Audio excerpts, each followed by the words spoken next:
from their beds, from their toys, from their friends, from their homes. Many of them likely watched the two people who always vowed to protect them from the monsters and the bad guys, mom and dad, get slaughtered by terrorists right in front of their little terrified eyes. Most of these faces, I believe it's safe to assume, did not survive. We hope they did. This is the moment Hamas terrorists kidnapped a mom and her two babies. Now look how tightly she is grasping them. Look at their calm faces knowing that mom will protect them. And look at the terror in her eyes as she realizes she can't. This is evil. There's not another word that is more accurate to describe what is happening. Yet thousands of Americans have taken to the streets to defend these actions. One of our own elected officials can't even bring herself to utter a single word of sympathy. Watch this. Terrorists have cut off babies' heads and burned children alive. Do you support Israel's rights to defend themselves against this brutality?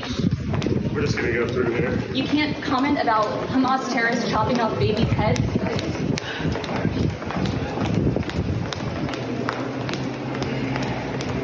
Congresswoman, do you have a comment on Hamas terrorists chopping off babies' heads?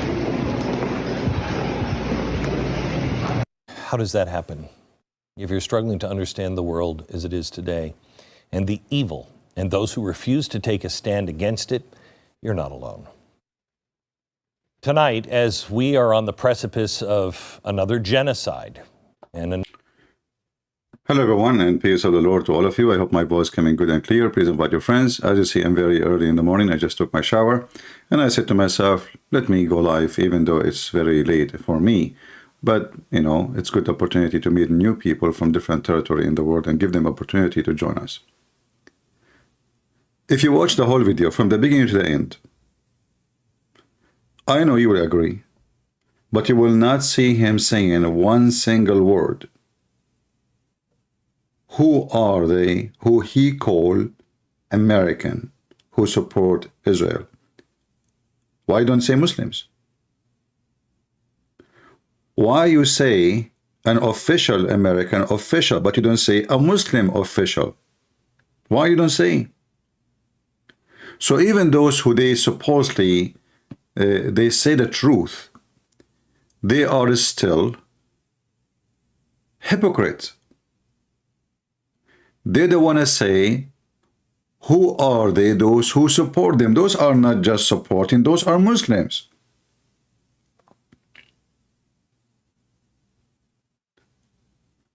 Because if we say the word Muslim, somebody will say, oh, he's Islamophobic. Islamophobic now, it's a title used to mute anyone. Anyone, you say anything against Islam, you are a phobic, you have a phobia. Your Islam is a nice religion. I mean, it's true Hamas kidnapped children and rape women, but this is for, I mean, so what? This is their rights. In fact, the scumbags of New York, the liberals, they believe so. I'm not making things up.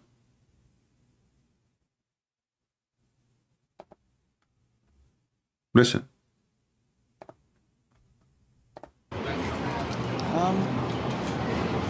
It's just the cause and effect of oppression. Hamas have the moral high ground here. I feel like Hamas are just defending themselves from years and years of oppression and looking around, living through the rumbles. And I feel like it's just justified and they're traumatized. Yeah, a lot of my friends kind of side with Israel, but I feel like there's more than one side to this.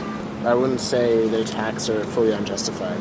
I'm on the side of Palestine. The Israeli government has kind of been brutalized about Palestinians, so I understand why they try and fight back. This whore, she understand why Hamas raping children, kidnapping women, burning people alive. She understand why. Because the Israeli are unjust. I will go with you now. You are a black African, and the American, they were not fair to you, and I'm talking about the white ones. Are you going to rape the children of the white people? Are you going to kidnap their children because they oppress your grandfather? Are you? I will go with those scumbags. Coptic Christians in Egypt are the most oppressed people in the world. Egypt is their land. There's no question. Have nothing to do with the Arab. Egyptians are African. They have nothing to do with the Arab. Arab are white people. Should the Coptic people put bombs in mosque, kidnap Muslim women and children, and rape them and take them as hostages until the Arab leave their land? Indonesian Christians, extremely oppressed. Pakistani Christians, every few weeks they burn churches for them and they kidnap their daughters. Shall we ask the Pakistani Christians to make an organization called Hamas Christian Pakistan? And they start raping children of the Muslims? And burning them alive and taking them hostages until the Muslim leave the Christian alone and stop their oppression? I'm going with you.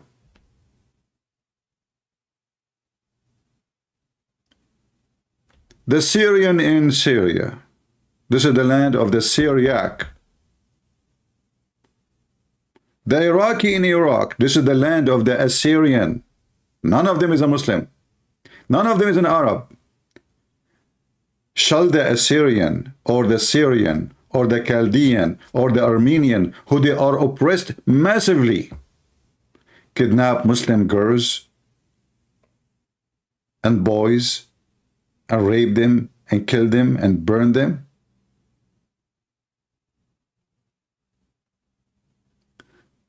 Those scumbags are the fruits of liberalism.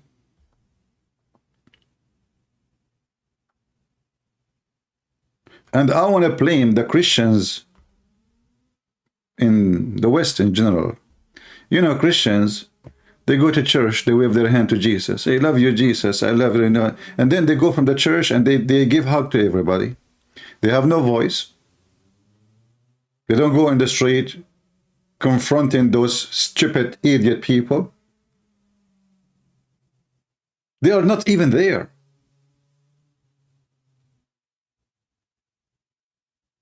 You don't even see them.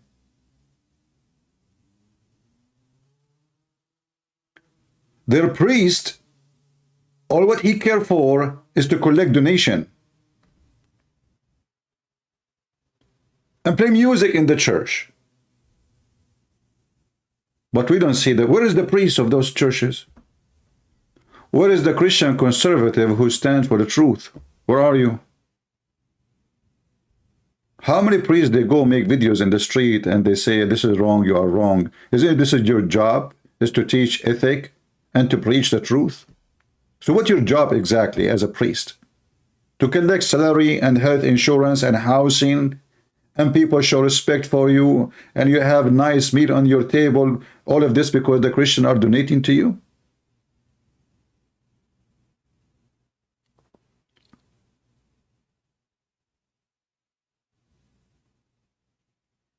Somebody says Egyptian, they are not African. No, Egyptian, they are coming from Mars. I mean, isn't it Egypt is in Africa? Who is the donkey he said Egyptian are not African? Give me his name. Where is Egypt is located? In Africa. They are not African.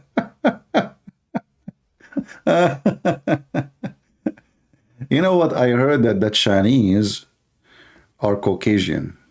I know. And most likely they are the descendant from the Viking.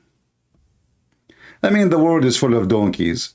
This is why we, as a Christians, or if you are not a Christian, but just a person who have a, let us say, a brain, a thinker, just use your brain.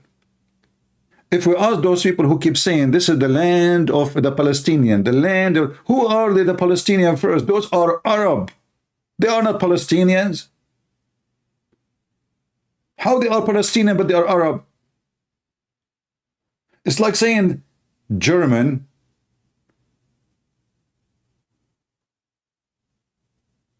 is the land of the Chinese. Germany. All in every single one of those Abdul, he say he is an Arab. You cannot be an Arab and Palestinian at the same time. You know, those are people, they don't, in the year 670, 80, and 700, 750, 800, not a single person speak Arabic in this land.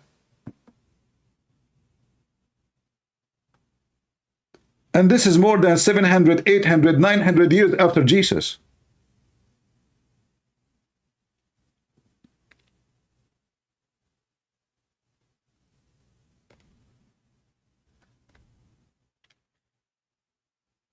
Stupid people. The Christians, because they are so submissive. You see, if you notice now, by the way, you will notice that people appreciate terrorists.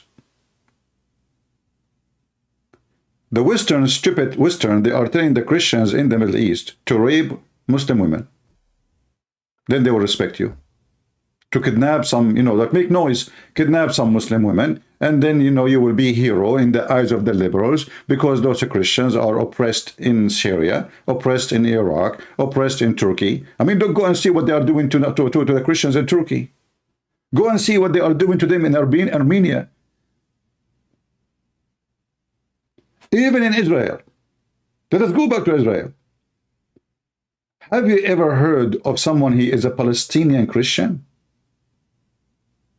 How come the Palestinian Christian don't rape and kidnap the children of the Jews?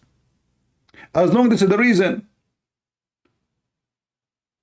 As long you are saying the Jews are oppressing Palestinians.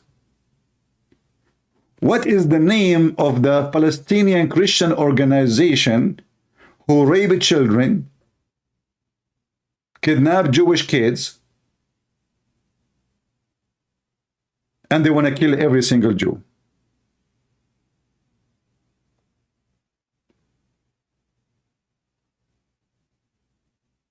If the Israeli took the land of so-called Palestinian, well, the Christians are there before the Muslims. Which means, based on this standard, the Jews, they took the land from the Christian, not from the Muslims. So shall the Christian Palestinian kidnap babies of the Jews and kill them and rape them and burn them?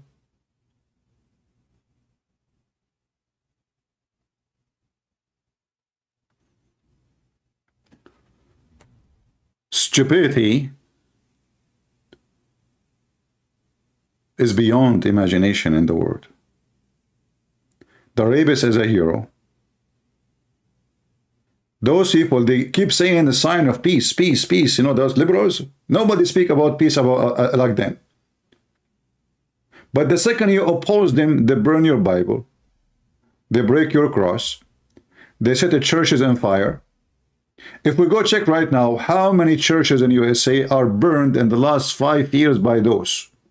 By Antifa.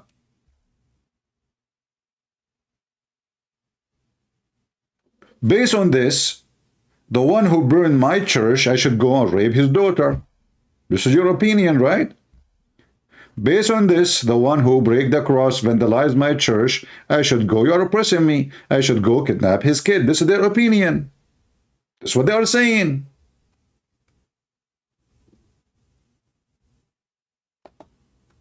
Look at this idiot.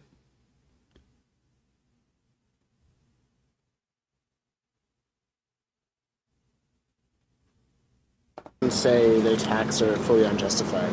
I'm on the side of Palestine. The Israeli government has kind of been brutalized the Palestinians, so I understand why. She understands. Try and fight back. I understand where they're coming from. She understands where she is coming from. Look at her. She looks like a zucchini. She have a ring in her nose, and she is a thinker, and she is looking at the sky to get the information so she can understand where this is coming from. That's why she's looking at the sky. She's trying to see where this is coming from. And by the way, where is this ring coming to your nose from? I mean, how in the world you can clean your nose if you have a flu? And why you put it there? Did you decide to become a cow? In Asia, they put a ring in the nose of the cow because it hurt. And they tie the cow from that area by the rope. So if the cow tried to go stubborn, then they pull the rope. Are you a cow? Well, I can tell you are super intelligence, and the proof for that is the ring in your nose. I wonder what do you have in your ass? How you can go through the airport? Beep, beep, beep, beep, beep, beep, beep, beep. So she understand what? Let me play it again. I did not get it. With Israel, but I feel like there's more than one side to this. I wouldn't say the attacks are fully unjustified. I'm on the side of Palestine. The Israeli government has kind of brutalized the Palestinians, so I understand why they try and fight back. I understand where they're coming from, and I understand why they're doing what they're doing. They're fighting back. She understand what they are doing. She understand where this is coming from and what they are doing, you know. I mean, so, okay. So the Muslim now, they believe that in Europe they are oppressed. In America, they believe they are oppressed. FBI are watching their mosque. Shall they rape you? Or you are inviting people to do so? What kind of what's wrong with those stupid people? Look at this smart girl. She is the daughter of Aflaton. Genius. They've been entrapped for 15 years. They've been trapped for 13 years. They are being trapped, brother. Why they are trapped? Because each time they let them get inside between the Jews, they kill some babies.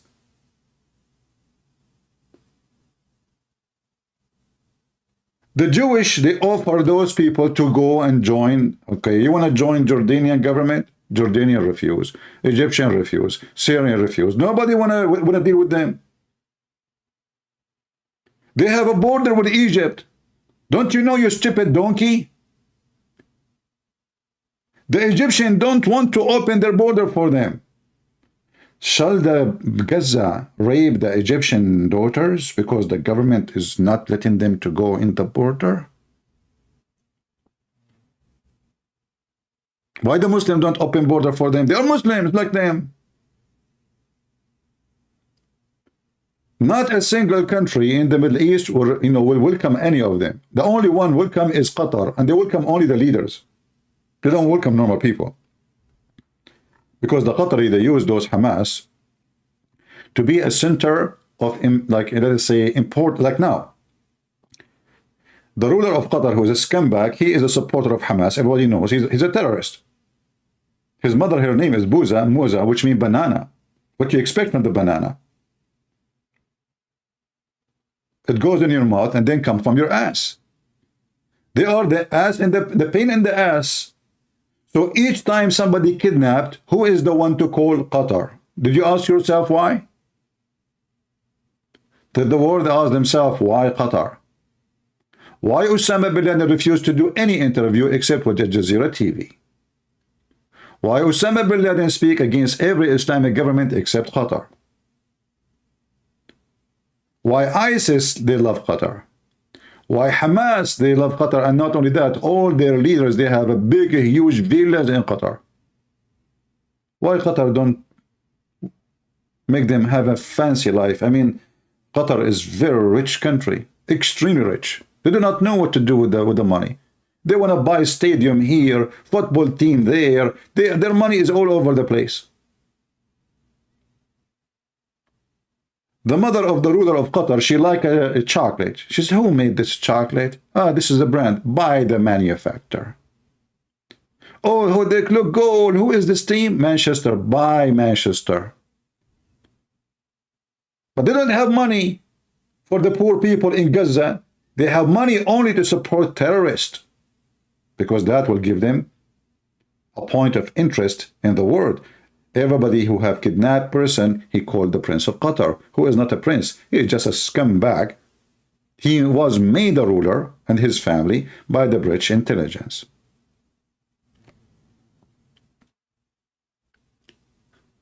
As you see, those people in Gaza, they are oppressed.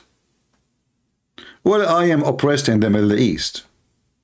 I am an Arab Christian, and we are not treated even as a second citizen, not even third citizen, not even fourth. We are not even citizen. Yet this is our land. Oh, you remind me now. You know, you took the land in America from the Indian American. Should the Indian American rape your daughter?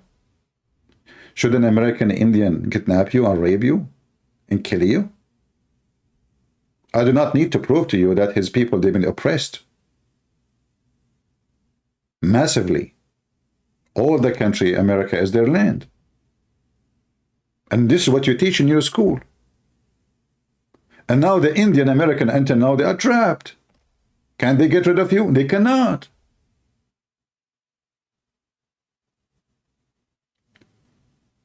This is how stupid those people are. I want to see, guys, which country you are from. If you are from Asia, give me one. If you are from Asia, give me one. If you don't like to show you where you are from, no need. I want to know the audience now, if you don't mind. It is very disgusting. It's very sick. It's very filthy. It's very dummy. And what makes it more bad, that Christians are so mute for centuries. Very nice, kind people. As you say, people don't respect you for being kind. All of this from Asia? I'm the only one now from China? Okay. Thank you very much. Yeah, well, this is the time where people in Asia, they are upright.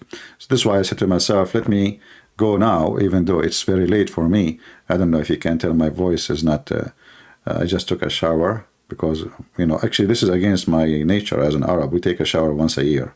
But I said to myself today, you know, as long as we are going in war, and the Israeli might oppress me and cut the water, so I decided to take a shower before they come.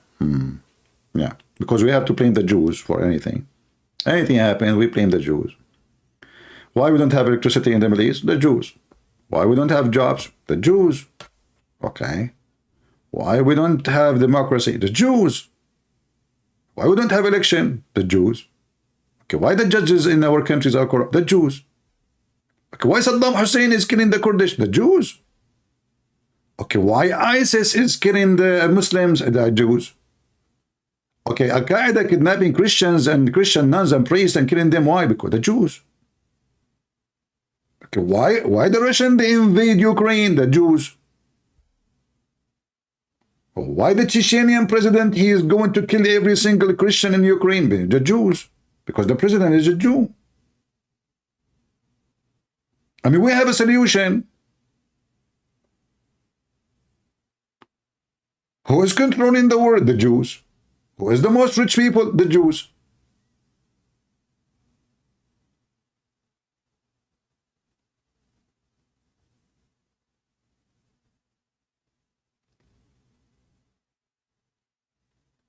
Even when Muhammad, his penis could not function, he blamed the Jews. He claimed that the Jews, they made for him a black magic and his penis is weep. That's it. If you don't believe me, I can show the reference. According to the story, a Jewish man took some hair from the anus of Muhammad. How he got it, don't ask me. I don't speak about politics. And then this Jewish man who took some hair from the holy anus of Prophet Muhammad, anus upon him, he said some magical words. I'm not sure, trying to remember them. Harut, Marut, Shankabut. And since then, the penis of the Prophet, peace be upon him, is not there. Aisha, she do striptease. Not moving. Even they played Quran for the penis, not standing. They played the anthem of ISIS, is not there. They gave him food, shish kebab, hummus, all, nothing working. Aisha, she offers some massage. Don't even try. And then Prophet of Allah, Muhammad, police be upon him, because he's a terrorist. He prayed to Allah. And then Allah, he sent him a dish of shish kebab. He ate it and he got the power of 40 men. And this is telling you that Allah is the best ever who made the Viagra. Nothing worked with the Prophet. All of this because of a Jewish guy. He took some hair from the anus of the Prophet, which is a true story, and he controlled him by black magic.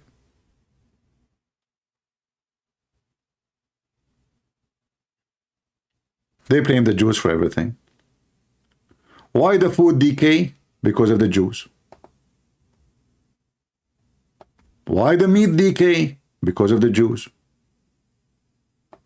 So are you telling me if there is no Jews, we do not need a refrigerator? Absolutely.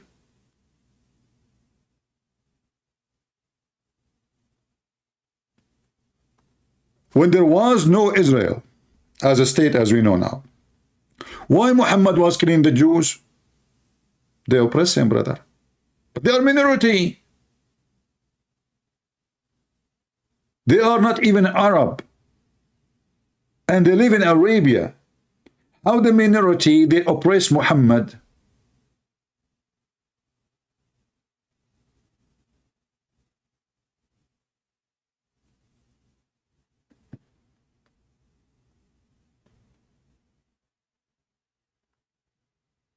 If there is no Israeli, meat would not decay.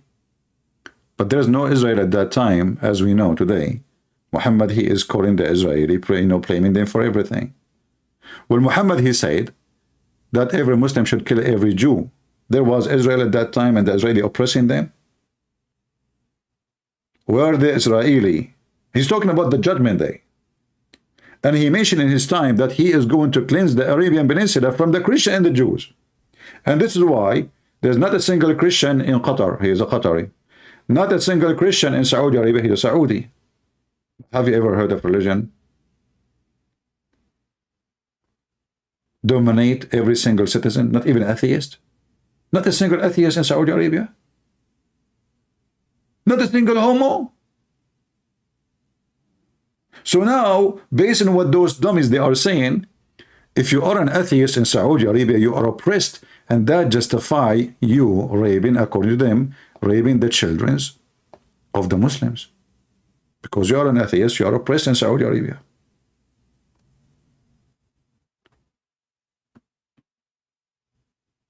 You know, I met with Palestinian Christians, and they told me a story. They said when they were kids, naive, they start throwing rocks with the Muslims. You know, we are Palestinian, they are Palestinian, let us throw rocks with them. They don't even know why they are throwing rocks.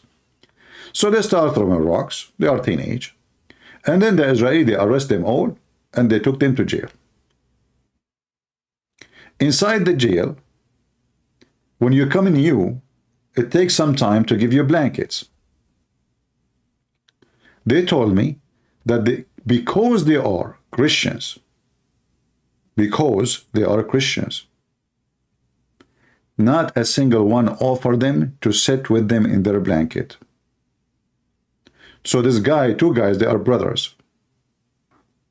They sit in the floor, and they don't want them to get close to them. They made them sit away just because they are Christians.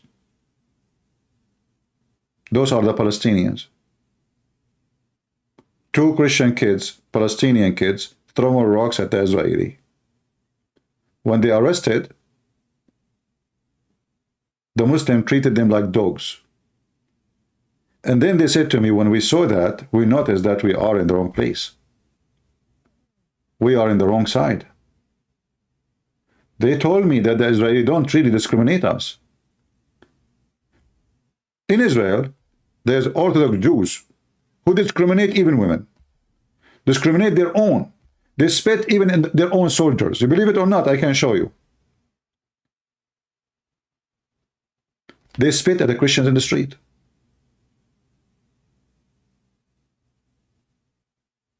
But the government, they don't. The system does not. Anyone who holds the Israeli passport, he can fly anywhere he wants. He can apply for any job. and there's congressmen in Israel, they are Arab, and they are Muslims. Can we find congressman, he is a Jew, in any Muslim country?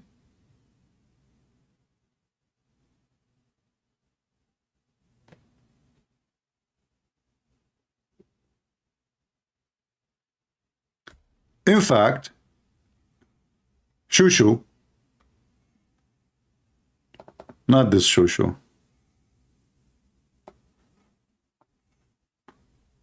different Shushu, Shabir Ali.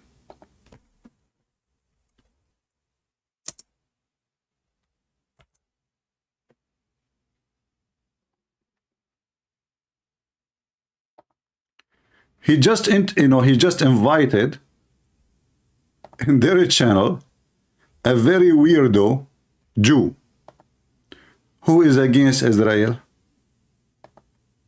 Yes, brother, he is against Israel. This is Israel. This is the Jews.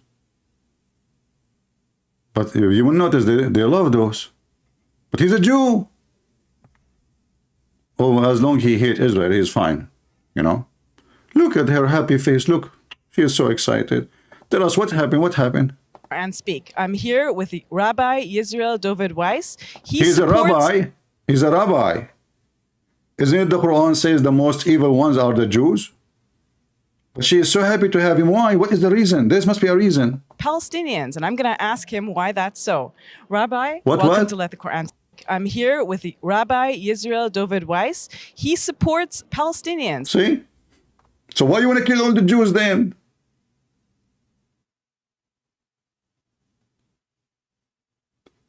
If there is Jews who support Palestinians, why you want to kill all the Jews? Why Muhammad says kill all the Jews? All the Jews. And who is this scumbag who support Hamas? And I'm going to ask him why that's so. Rabbi, welcome to Let the Quran Speak. Thank you, and it's an honor, privilege to be. It's an honor. It's an honor. On your program. But what a shameful scumbag you are. No, it's wonderful to talk to you. So tell me, Rabbi, why do you oppose the state of Israel, why, first of why? all, and why do you support Palestinians? Okay, first I pray to the Almighty that He bestow upon me What do you mean Almighty? Is that Allah? His truth, His wisdom, that I may be worthy of conveying His message and sanctify His name. Really? It's not my personal opinion. And look, guys, look what he have in his shoulder. I mean, even the flag is in the size of his head. Do you see what he's holding in his shoulder? In his, he's wearing the scarf of the Middle East. And look at what the heck is that in your shoulder? Tell us more. What I'm representing, with God's help, is the opinion of the very religious Jews around the world. He presents all the Jews in the world. So all the millions of Jews in Israel, they don't count. He is the speaking man for all the Jews around the world. Okay, tell us. Including in Al-Quds, in Jerusalem. Including Jerusalem, by the way. Including. Jerusalem, including, throughout Europe and throughout the world, basically. We, as a Jewish people, have made a covenant with God 3,000 years ago. Okay, you made a covenant. We Jewish people made a covenant. Are you sure? And the covenant says support Muhammad and terrorists. On Mount Sinai, Moshe Rabbeinu and Moses went up. Did he say Sinai? That means this is your land. Did he say we made a covenant with God in Sinai? So Sinai is the land of the Jews. Here we go. This is way beyond Gaza. This is go deep inside Egypt. Sinai. We just heard him saying, thank you for the information. And took the Torah from God, and we made a covenant to uphold the Torah. That is what Judaism is all about. This is what Judaism is about. Let me shut you, just to show you how scumbag you are, and you and the women next to you, Shabir Ali daughter. Isn't it this is the stupid Quran saying that Allah gave the land to Moses? And isn't it the Bible says that God, he promised the Jews this land, you coward liar? But I will show you from the Quran. And the girl, she is shaking her head. Yeah, tell us more, tell us more. We need some scumbag like you more. How many donkeys there is between the Jews? You know, there's more like you. I'm sure there's a lot. Isn't it this is the stupid Quran made by Muhammad himself saying that this is the Holy Land assigned to you, Moses? Huh?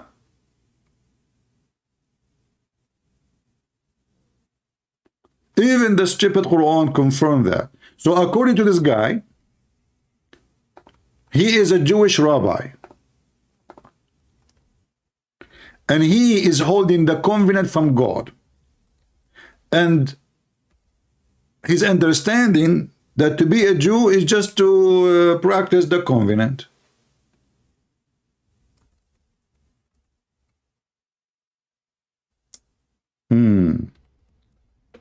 Let us continue watching so we can love more.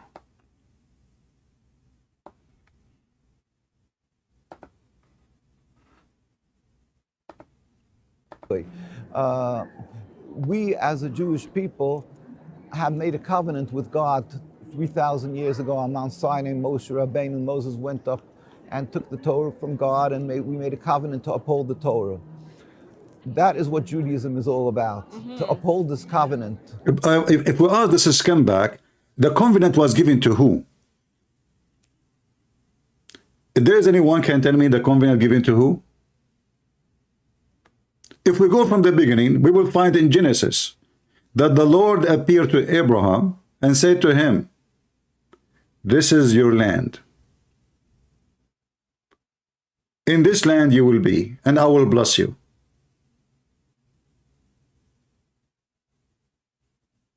I will give you these lands.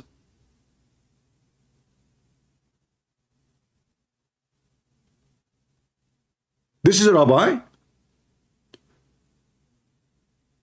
So you grow your hair and you make a hairstyle. I want to do that, by the way.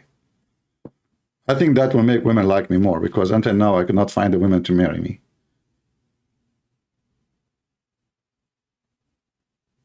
Then I will be intelligent, a rabbi, and Muslim, they will like me. Because I claim that I am a rabbi, but I do not know what the Bible teaching about the promised land for the Jews. He never heard of it. He's a rabbi.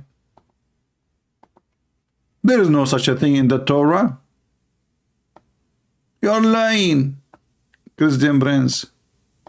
3,000 years ago on Mount Sinai, Moshe Rabbeinu, Moses went up and took the Torah from God, and we made a covenant to uphold the Torah. That is what Judaism is all about, to uphold this covenant, to be close to the Almighty, to be subservient to the Almighty. That's it. This movement, the concept of creating a state sovereignty, and what they want to call a Jewish sovereignty, that concept, is a movement that started around 150 years ago. Oh, not started by Abraham and David and Solomon. No. This is just 100 years ago. I mean, David was not a king. He was just a congressman in America. Actually, he was the first one who called for solar system. And he is against gas and petroleum. He want to go green. This is what Judaism is about. And the Bible never said that this is your land. When we will find tons of verses all over in the book of Genesis from the beginning of the Bible. If we go to Genesis as an example, chapter 35. So when God, he spoke to Jacob, he said to him, this land that I gave you, I gave to Abraham, and Isaac I will give to you.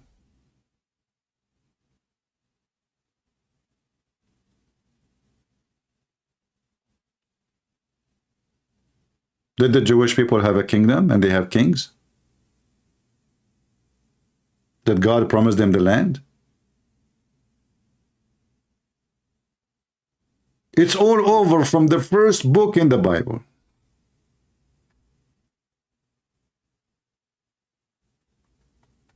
In fact, the promise of the covenant of God, this is scumbag is talking about, is not Israel today.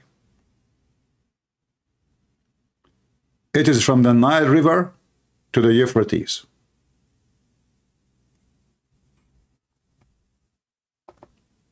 Is that correct, people?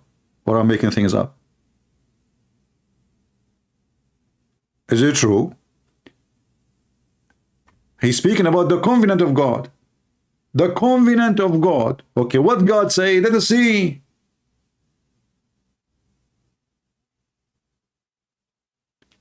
What God say, let me get you the verses. Hold on. Chapter 15, I think. Let me see. What a donkey. Let me go. Genesis 15.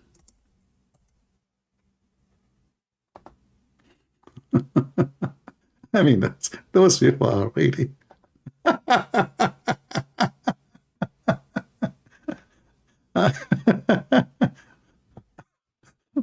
And this is why, you know, those people, nobody cares for them. I bet you nobody even go and listen to him. He's a rabbi for nobody. But now he's a Muslim rabbi. He's a Toiva singer. You know, he's a rabbi. Here we go. Did he mention the word covenant, or I'm making things up? He mentioned the word covenant, right? All right. Let us see what the Lord said to Abraham. Read with me. In the same day, the Lord made a covenant with Abraham, saying unto thee, seed I have given this land, from the river of Egypt into the great river Euphrates. He just mentioned the covenant. We just heard him. And he claimed to be a rabbi.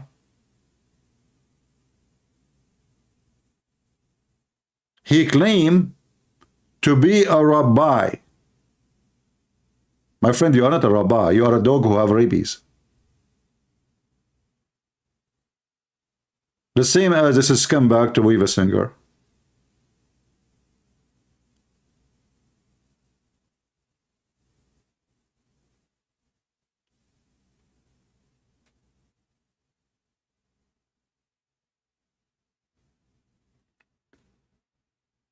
Do you see who is their guest? A liar. Is he a liar or making things up? This is the Bible. You can open it, you know, in any, and you can read it. If you know Hebrew, go and open Hebrew.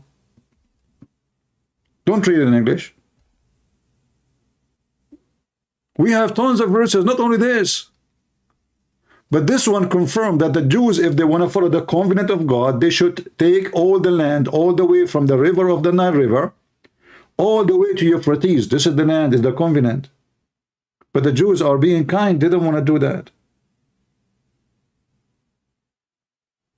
They are satisfied with the little piece of land, but nobody wants to let them go alone. Israel alone is a small, tiny land. Very tiny. The farm of George Bush in Texas is bigger than Israel.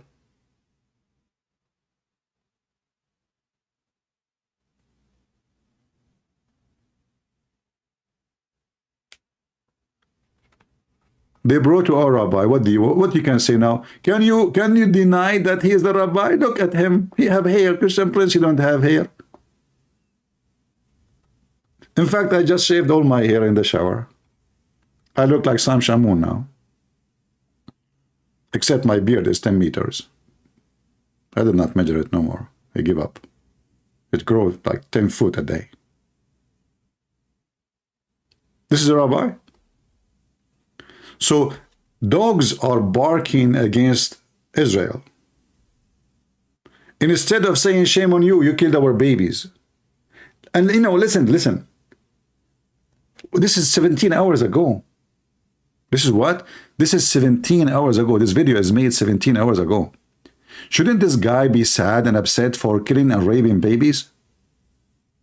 17 hours ago.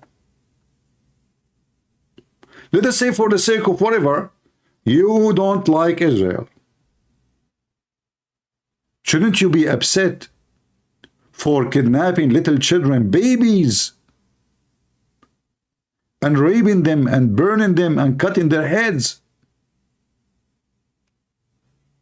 Instead, he is wearing the terrorist flag.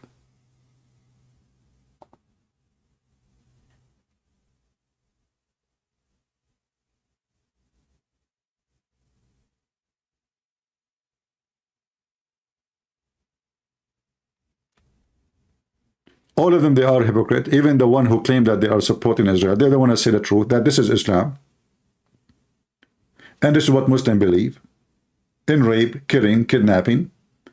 And they oppress you. Either you join them or you are the enemy and we will rape your daughter. We will spit on you and we will take your home anyway.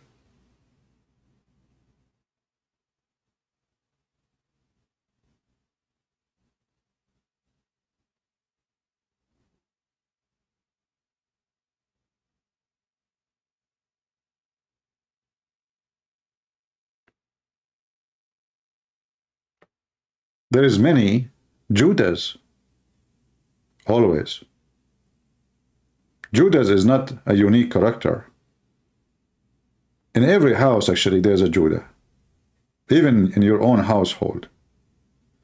If you have 10, 12 kids, I don't know. I mean, people don't have kids no more these days. They have puppies.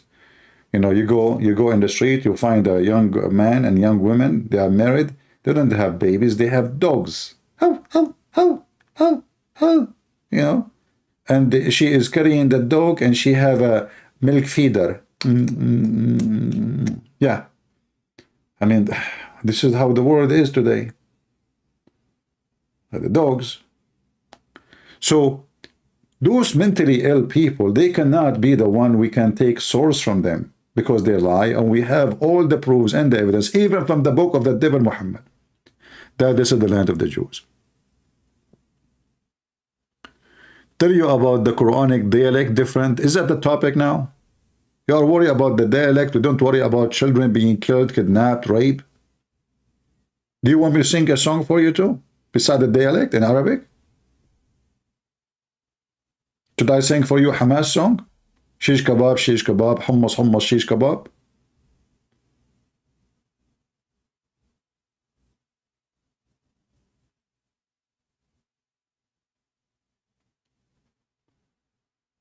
They are liars. They are scumbags. And Israel is hated by their own people too, as you see. We as Christians, even though the Jews insult Jesus, they insult Mary, but we will never betray the covenant of the Lord.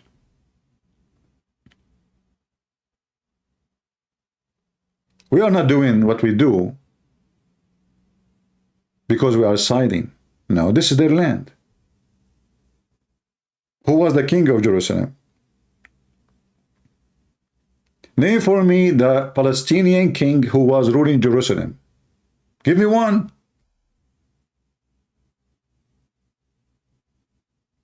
The Palestinian king who speak Arabic and say Allahu Akbar. And he worship Allah. And he do Hajj and he go to the Kaaba every year. The Muslim, they hijack everybody. Even Noah, he landed in Sri Lanka. Where? In Sri Lanka. Oops. Sri Lanka is a Muslim land now. Good luck, Sri Lanka. The Muslim will take your land.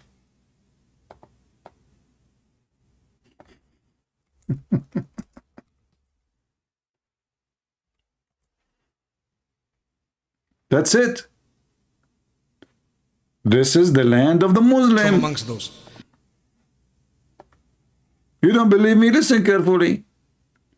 Muhammad, he saw a dream. He went to seventh heaven in the top of a flying donkey. Allah cut his chest. He cleaned all the garbage inside him because he was full of shit. And then he took him to heaven after he installed and he brought with him a dish of faith, a dish of wisdom, installed inside Muhammad. Muhammad became so wise. He took him to heaven, and now Muhammad, he came back and he went to Jerusalem and he have his donkey. He tied it in the wall of Al-Aqsa, and then he went back to Mecca. Second day, he told the people about this. Many people, they start leaving Islam. Said, this guy is mentally ill. They asked him, describe for you Jerusalem. He could not describe it. He claimed there's 124,000 prophet was there waiting for him, including Jesus. Where in Jerusalem? Where in Al-Aqsa, which never exist? Each one of those prophets, he have a donkey with him. So, which mean out of Al-Aqsa, which does not exist, there was 124 donkey. Those are the limousine of the prophet. I mean, the whole city of Jerusalem cannot fit for 120,000 donkey. I'm talking about the whole Jerusalem, not now. 124,000 donkeys. And no historian report like in such a day there was a massive numbers of donkey out of the temple of Solomon. How much shit they left there. And they're flying donkeys. Not normal donkeys, they have wings. Wing, wing, wing. So there was 124,000 donkey, and not a single historian. I mean, the Roman are there. Those are not Christians yet. They are killing the Christians. Not a single historian report that there was. Forget about seeing the prophet. They did not see the donkeys. I mean, people did not notice, like, what the heck? Donkeys are coming from the sky in a massive number. Donkey invasion. Ooh, this is a horse, not a donkey. What's wrong with you? Oh boy. Sorry guys, after taking a shower, I'm not used to it as an Arab. So if we take a shower, we go out of control. It is a horse. This is a horse sound. A donkey, don't do that. You don't know the voice of donkey. Print. First of all, let me teach you how the voice of the donkey. Zakir Naik, you do not teach me. Just talk, and that is the talk of a donkey. Christian Prince, you're insulting me. First of all, it's an honor to be the donkey who ride with the Prophet Muhammad. Abdul, I can show you the hadith where the donkey refused to take Muhammad in his back. Can you explain that if this is an honor? Christian Prince, first of all, Al-Buraq, P.T. Abraham, he do not know that this is the Prophet Muhammad. Therefore, he refused in the beginning to take him. But as soon, Prophet Jibreel, he explained to him, and he said to him, this is the Prophet Muhammad, you idiot. Then the donkey, he was like, oh, please, jump on the top of me. Zakir Naik, are you serious? When Muhammad wanted to ride the donkey refused. Jibreel said to him, you stupid donkey, do you know who is he? This is Muhammad, the Prophet of Allah. And then the hadith says, the donkey was sweating in his pant, like, you know, like, what the heck, what I did, what I just did. True story. And now they want Jerusalem. And look at this guy. He will tell you where Abraham landed. Sorry, where Adam landed. Now if we look at Adam alayhi salam, he came down onto the earth. He was sent to the earth. There's a question. Where did he land? Where? He wasn't just thrown so that suddenly he landed, meaning really? He dropped. But Allah placed him on the earth. This we find in the narration of Rasulullah sallallahu alaihi wasallam, where he says that Adam alayhi salam nazala fil Hind. He came down in what is known as the Indo-Pak subcontinent. Now I know why Indian movies are messed up.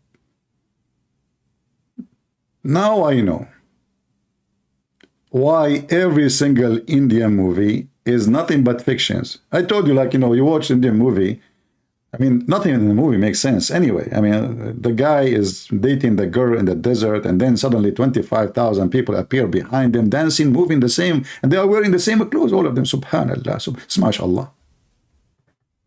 And now, Adam, brother and sisters, he land where? In India. Why? Because they have curry there. Why you want to go to those white people in Europe? What they have? Do they have curry? No. By the way, if I am Adam and I decide to land, I will land in Korea because kimchi tastes better. Sorry.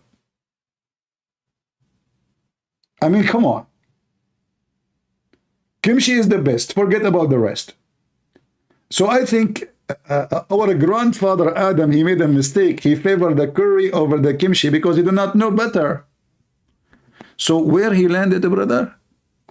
Where? He came down in what is known as the Indo-Pak subcontinent. Precisely Sri Lanka. Precisely. Take it or leave it. Precisely. I mean, they have the GPS. Not only that. Precisely.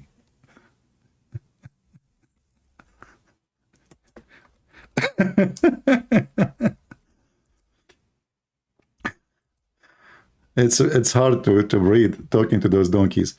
You know, listen, guys. Precisely. Not only that, we have his footprint. Yes, brother. I'm sorry, brother. We have all the evidence. If you don't believe me, brother, watch with me, brother. Adam Peak, Sri Lanka. Islamic landmark. This is Islamic landmark. I see a Hindu guy. I see what? A Hindu. They want to hijack the Hindu temple. And this is the footprint of Adam. Abdul, but Adam was 35 meters tall. And just a question for the sake of questioning. How come there is only one footprint? Did Adam lose his foot in the war with Taliban? Did he have only one foot? Like he jumped, like boing, boing, boing, boing. And okay, you know what? Adam footprint. Why have only one print? Wait, only one print? Brother, this footprint measuring 5.7 foot by 2.6 feet. Oh boy. 5 foot and 7 inches, 2 feet and 6 inches is believed, brother, to be the footprint of a prophet Adam, peace be upon him, who was said to be 60 cubits tall, is located in the top mountain of Sri Lanka called Adam Peak. Here we go. The Muslim, they want to hijack the temple of the Buddhist. Adam suddenly was there. Brother, there's a lake there. Is that the piss of Adam? Because if he is so big, you can imagine how big the lake is. Oh boy. So, you know, this is the religion we are dealing with. This is the logic. So when they say this is the land of Israel, those people, they want to take every land.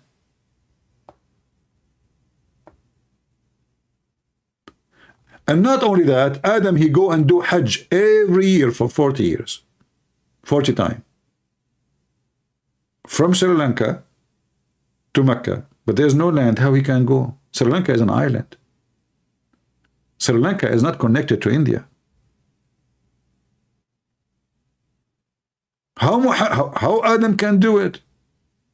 Man, he can swim all this distance. Must be true story. Tell us more from the beginning and before. There is a mount there known as Adam's Peak. See? If you go there, you will find it green and beautiful as though it is not from the... Now we know why Adam chose that location. He was coming down. He said, where I want to go? Why didn't you choose Mecca? Because there's nothing there. There's no Mecca anyway. Which book even mentioned the word Mecca in history? So he went there. It's so beautiful. What is that? This earth, but it is. I'm not trying to imply anything. Oh, no, no. But I'm just saying it is so beautiful, maybe because the Sri Lankans have kept it that way. But it's a beautiful place. It is said that there is a possibility that that is the place. We don't know for certain that that spot is the place, but... Look, brother, sister, to be honest with you, we don't know for certain that this is a place. But it may be. High possibility. Yeah. But shouldn't we find... Okay, you know, if I go right now, just to show you how stupid this garbage cult is. If I type in Google...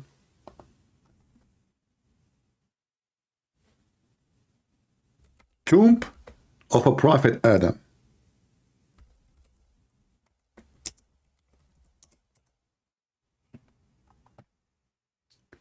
You will find the Muslims, they have a tomb for this guy all over the world. You don't believe me? Watch. The tomb of Adam. What? Yes, brother. This is Habil. This is his son. No, we want Adam. We want Adam. Look, the tomb of Adam, brother. Look how long it is. It's like a sandwich. Look at this. Look. I cannot even, my screen cannot even fit to take all the because he's very tall.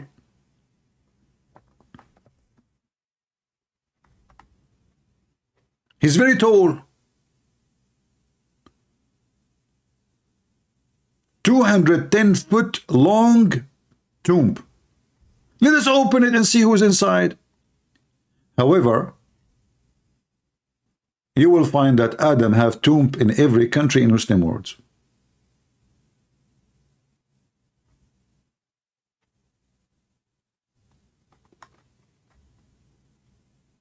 This is his son Noah. That explains why it's so long too, because his son is going to be so tall too. Look at this one. This one, he looked like a sandwich from the subway. They could not even make the grave straight. Hey, Abdul, so he is so long like this, but he is so thin like that? Why, he was a snake? I mean, how it be that the guy is so tall like that, yet he is so thin like this? And he have only, what about his shoulders? What about his ass?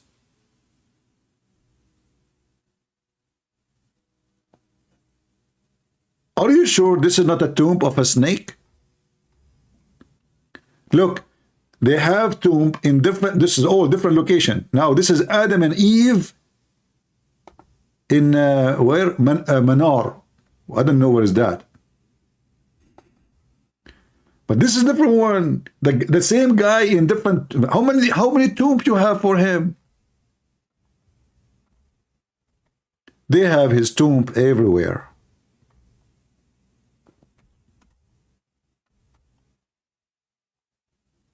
The tomb of Adam and Eve. And look how cute next to each other. And look like, by the way, look like Eve was tall the same as the height of Adam. But why he is so short here? This is not the same size of the previous one. Look, if you see here you can see the true size. It's very short. And look at the flags and the fabric, and you know, all of this is a scam to make people, you know, give donations.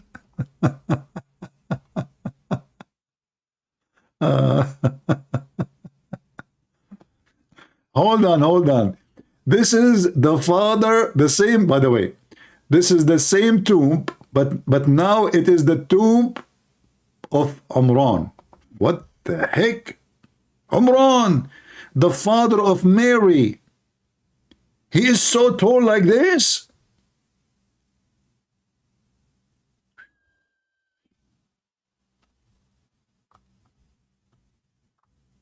Brother, all those prophets are so tall.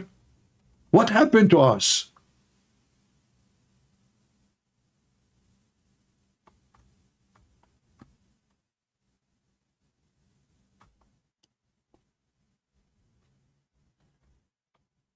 They fool people. They, you know, and people, they go and they give donation and they give goats and they give their cow. The woman, she cannot be having a child. She go there. She touched the grave. It's a scam. Open the grave. There's nobody there. It will be a revolutionary discovery if we can find the bones of this guy who is so tall, regardless who is he. I mean, if this guy is so tall like this, how big is his penis? It's just a question, by the way.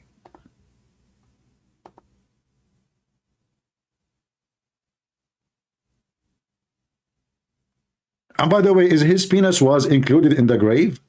Or you put it in different grave? What about his balls?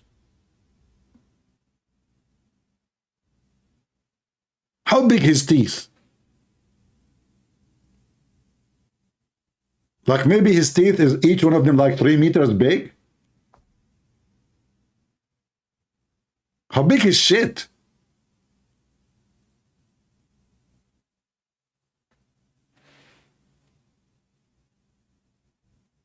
And when he fought, what he do? Is he the reason for global warming? And hold on. The Muslim, they want to explain how Adam, he was able to cross the sea from Sri Lanka all the way to Mecca. How? Look, they found his boat. But his boat is not even 5 foot big. I mean, how the guy is so big in the sky, size of a sky-high building, but his boat is 5 foot. This guy, he was riding a sardine?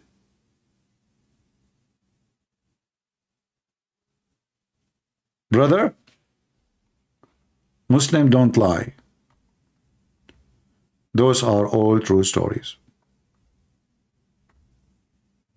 I'm just telling you. Okay? The guy is so big, his boat is a sardine. I mean, things happen, what you can say. And this is what happened with Hamas. They thought they have some Kalashnikov, they can go and kidnap some kids. They thought they can fight Israel. Now, get ready for it. You get what you ask for. Little sardine. The shark is coming. You want to bite the shark? Sardine? Good for you. Yeah, please, peace, Israeli aggression. Please stop the Israeli. I ask all the Muslims in the world to do jihad because they are aggression. Stop them. What is the heroes who can fight? Shouldn't you say, come to me, I'm here?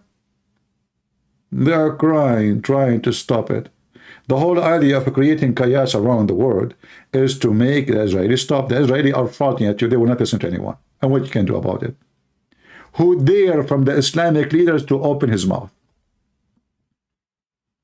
Today, we will show you your size. Today, it's time to pay. Even though I know that in Israel, until now, they are being politically correct. They don't want to say that this is what the teaching of Islam is. I understand. They are doing politics.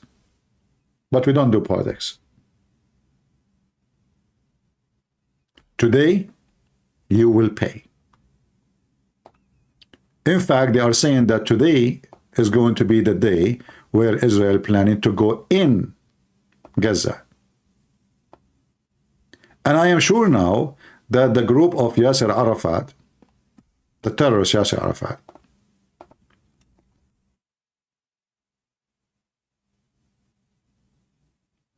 they will be happy for the news of destroying Hamas.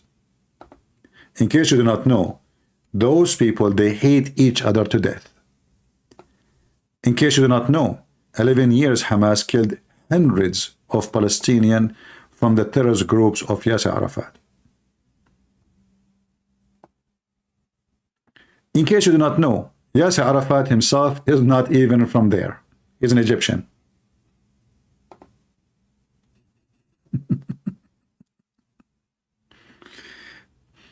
And he looked good, by the way. This is what this scumbag used to do. He used to hijack airplane every day, and the stupid European, they pay him ransom. Literally. This is what he do. And instead of going after him and his organization, they pay him. He hijack again. They pay him. They hijack again. Go check. In the 70, in the etc., you will see every week there is one of the airline in Europe is hijacked. It is the stupid European who make those people rich and powerful.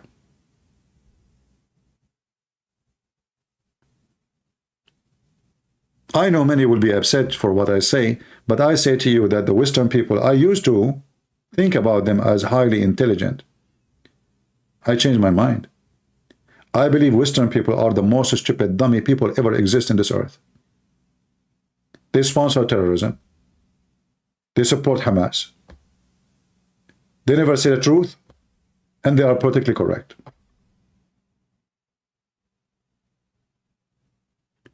You will find that the feminine, who they should, according to Islam, should be killed, they support Hamas. Homosexual, they support Hamas. Go watch what Hamas do to homosexual. They throw them from the top of the building. You will see a homosexual carrying the flag of Israel, of Palestine. Mental. I used to think about the Western, or look at them. I mean, they went to the moon. Look at their cities. Look at their, they have cars, we have nothing. They have a spaceship, we have nothing. They have. I mean, they are smart. They are smart in everything except social life and logic. They are even confused about if they have a penis or not. Like, what is that there? Is that a penis? Or it's a walnut? They are confused who is the victim now in Israel. They think that the one is the victim is the Palestinian. I mean, Abdul, listen, they just raped my daughter. It's so what? They are oppressed. They are oppressed. They just killed the baby. They are oppressed. What they oppress you do, if you go to Gaza, you yourself as a homosexual, you will be killed not even second minute.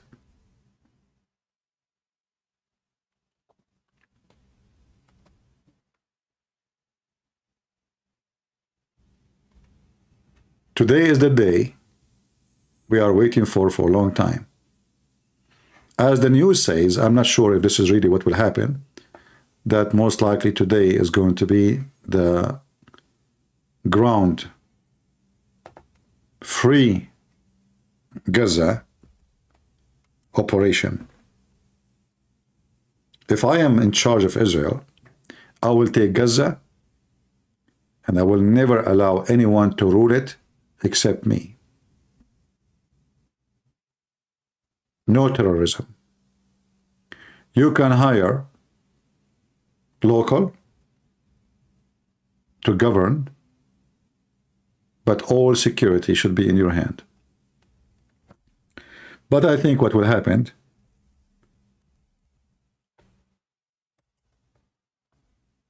the Israeli government, they will take over Gaza and they will give to Yasser Arafat terrorist group the territory. At least those people, they are not practicing the Islamist game or the card.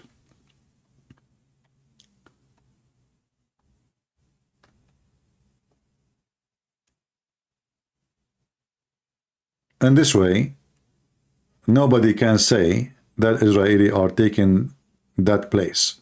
They will say, see, we just went there, kicked Hamas out, and we gave the land to the Palestinians.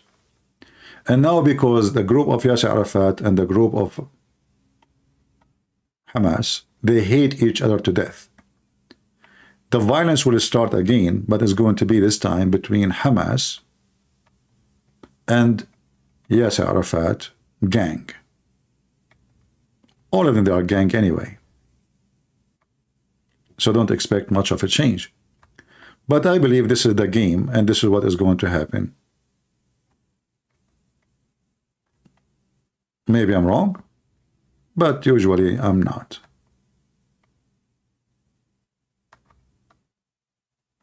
If we go right now in the news, you will see tons of stations that are having live feed of what's happening in that territory. And now civilians, the Israeli, they warn the civilian to leave the territory so they can be, safe from the war zone, because now this is a land is going to be turned to a war zone very soon. And you will see Western media crying out, saying, how in the world that can be? I mean, how hundreds of thousands they will move? They are just moving from the corner to the corner. They are not moving to a different country. Why they can't move? Oh, there's no cars. Why there's no cars? You don't even need a car. Go walk. How big all of Gaza is? I mean, go ride the TikTok. Take a donkey. The guy is smoking and they are laughing. In the media, they are like, the people are like in drama. The people are laughing and victory sign.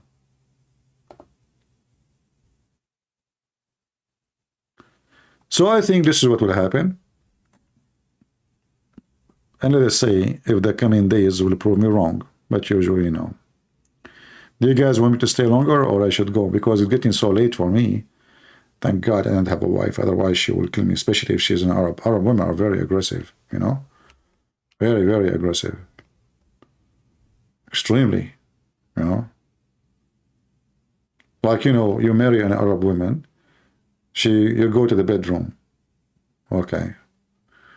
You spend the first 2 days doing nothing because she's trying to open the suicide belt around her chest. Honey, we're going to have sex. Don't you see what I'm doing? I'm opening it. One mistake, we can boom. Oh, okay. All right.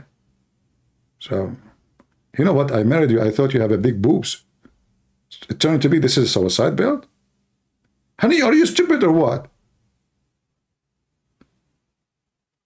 And I was like saying to myself, like, wow, she have a big breast, man. Look at the chest. It turned to be suicide belt.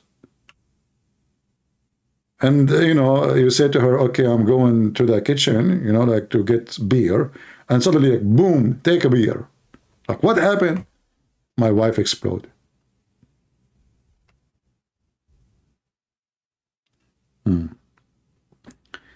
Marry an Asian woman? Asian women, she have a chest too, but not suicide chest. It is a rice chest.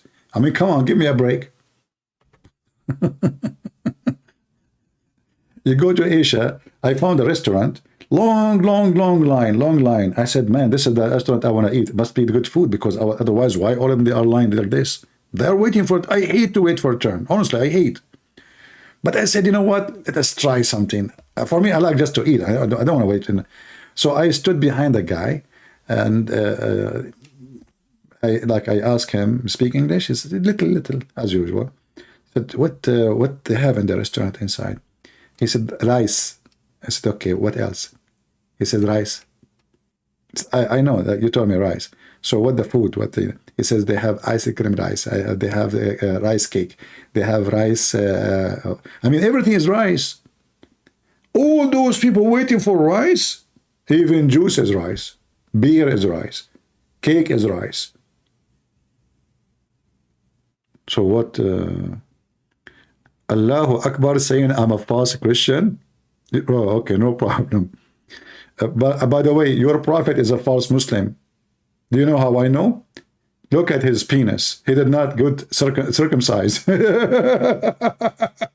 I mean, the guy, he told them to circumcise himself. He himself did not do it. False Muslim. Shouldn't every Muslim circumcise himself? The only one who don't do that is your prophet. Why? You tell me. I mean, yeah, rice of rice. I mean, everything is rice, man. You know, this is why when George Bush, he used to have a foreign minister, if you remember her name, in Asia, they love her. Actually, they went to the airport to eat her. Why? Because they told them Condoleezza Rice is coming. Unbelievable. Anyway, so, like, you know, I mean, women are women everywhere. It doesn't matter which country. I'm just joking.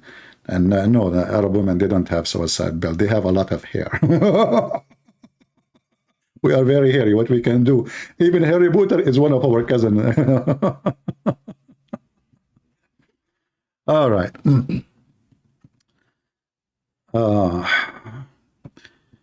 Yeah, you know, things around you make you angry, right? Because we are people who stand for the truth. But at the same time, we maintain our ethic and we maintain our sense of humor and we laugh. For the Lord wants us to enjoy life and to be in joy. For us, being a Christian alone is a joy. Even though you feel like the whole world is betraying the truth, still you are enjoying being Christian. And I make fun of myself because I don't want to hurt the feeling of anyone. You guys all are case sensitive. If each one of you now call me and say to me, describe me, trust me, you will jump from the top of the mountain like Muhammad. Hey, Muhammad, where are you going? I want to kill myself. Why? What the heck? You are a prophet of Allah. You cannot do that. The revelation stopped coming to me. Abdul, so what? Wait, I mean, Allah will send you now. It's not the next month. Next month. No, leave me alone. Muhammad, he go to the top of the mountain. Now he climbed the mountain. Took him 3 hours. And now he arrived to the top. And now he want to throw himself. And suddenly Jibreel appeared. Muhammad Habibi, what you want to do, Habibi? What do you want to do? Leave me alone. I want to kill myself. Habibi Muhammad, no, you are a prophet of Allah. Truly, you are a prophet. Muhammad said to him, are you serious? Yes, you are a prophet. And then the prophet calmed down. Okay, I'll go home. And then the hadith says, second day Muhammad do the same story. He climbed the mountain all the way to the top. He climbed, until he cannot breathe no more. He arrived to the top of the mountain. He withdrew himself. And now, and only now, Jibreel appeared. This is the best Indian movie ever. And Jibreel will say to him again the same story. Habibi Muhammad, don't kill yourself, Habibi. You are truly a prophet. Are you serious, Jibreel? Yes, you are a prophet. Let's look at you. Look, you don't even know how to read. That is a clear reason to believe that you are a prophet. You are right, I do not know how to read. And you are ignorant. True. And you are stupid. Absolutely. And you are a child molester. You got a point there. And in the top of that, you go to your own son's wife and you cheat in her with her. Yeah. That's all is the symptoms of what? Not sure. Muslim prophet. Okay, thank you. I was worried I'm not a prophet, so now I feel better. Let me go home to my house, to the house of my son. His wife is alone. Excuse me.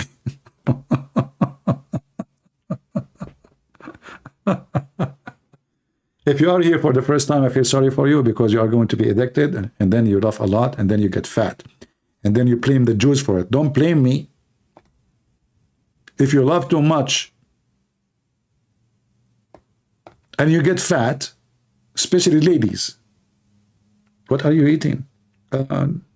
She have like little thing in her dish. Like, what the heck is that? Because I don't want to gain weight. What? You know what? I'm going to sign a contract with women. They go to a restaurant, I eat for free because they don't want to get fat. So you take, like, you order the dish, give me like, what do you want to eat, 5%? Give me the 95%. I will be helping you happily. Oh, but, oh. Anyway, anyone have a question for me? Because I want to help some people when I lose weight. I'm supporting you always. And Israeli people, I am from Philippines, and we love Israeli people. Well, he is from Philippines. Okay, don't go there. I went to the Philippines. I decided to go to the beach in the early morning because I don't like to see busy beach and the crowd and noise. My friend Bella, cousin from the Philippines. How are you doing, Bella? God bless you, my friend. Thank you for your support. The cousin of Bella came behind me. The whole beach is empty. I'm telling you, it was almost 5 or 6 a.m. in the morning. He have a bicycle. He stood behind me and he started shouting, Balut, Balut. And I was saying, this guy is shouting to who? What? There's nobody. It's only me in the beach. He decided to stand behind me.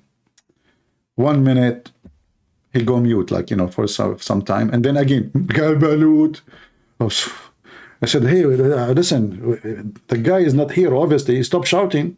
He said, what guy there? I said, the guy you call him. He said, what guy? I said, what his name, Balut? He said, Balut is like, it's a food, sir. You want to buy?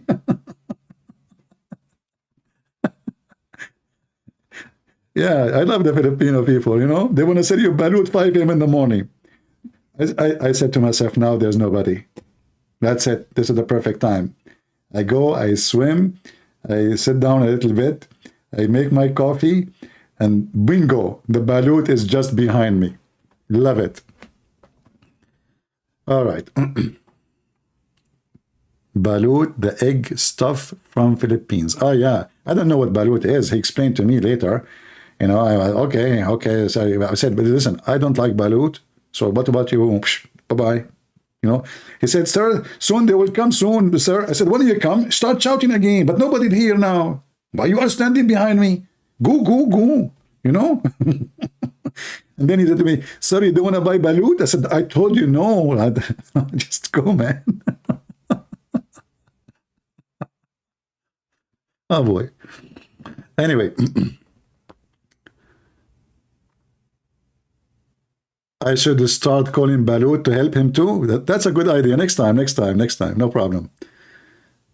I am from Sri Lanka. Stand by UCP. Okay, thank you, my friend. Actually, all those beautiful countries, you are blessed with many things. Like your countries are beautiful, and Filipino people are really very friendly people, very nice people. Now, for sure, there's always bad and good everywhere. But maybe I was the only bad person at that time there. Anyone have anything to say? Do you think Israel will follow through with their threat? They have no choice but to do what they said, my friend. That's it. I mean, they killed that. You know, do you know what? We are talking about 1,300 and even more. This is not a joke. Israel don't even lose such a number in a war. They don't. So they took advantage that they are relaxed. And and by the way, I don't blame Hamas for doing the surprise. I blame the official in Israel should be taken to court for treason. Whoever led the borders like this, he should be like a trial for a treason. You don't blame a thief for stealing. You don't blame a terrorist for doing what he do. This is what they do. They are terrorists. You blame the one who they are in charge for letting what happened happen. And those are the official of Israel. Allah Akbar. I will answer you. I will answer. Why you don't call me? You want to call me Allah Akbar? Do you dare to call me? You know, the funny is the Muslim, they called Allah Akbar. Do you know what Akbar mean? Bigger. Their God is an idol. He's a size. Otherwise, they will not say Akbar. Akbar does not mean great. It's a big fat lie. And you can prove that from the Quran in 2 seconds. So we open the Quran. Look. When Abraham, according to the Muslims, he saw the sun, he said, this is my Lord, this is Akbar. Hada Rabbi, hada Akbar.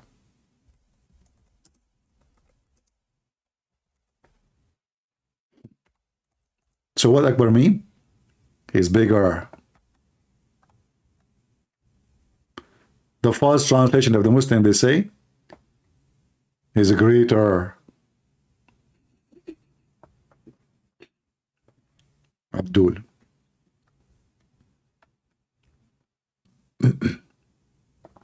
And you know, the only thing I'm worried about, that now the Israeli government, they cut the water supply to Hamas. But now Hamas, they have a lot of reserve camel urine, can be enough for many years to come, as the Prophet of Allah, he commanded them.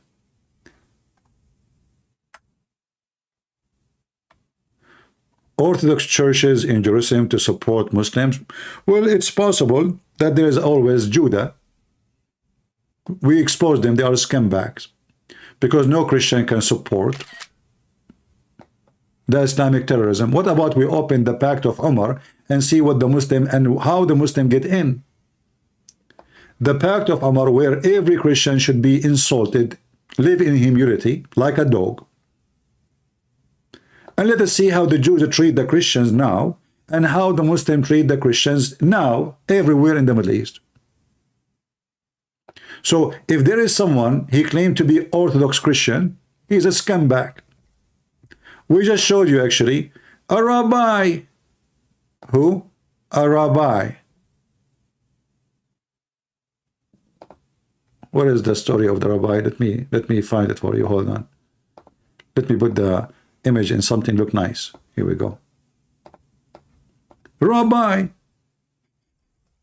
is against Israel.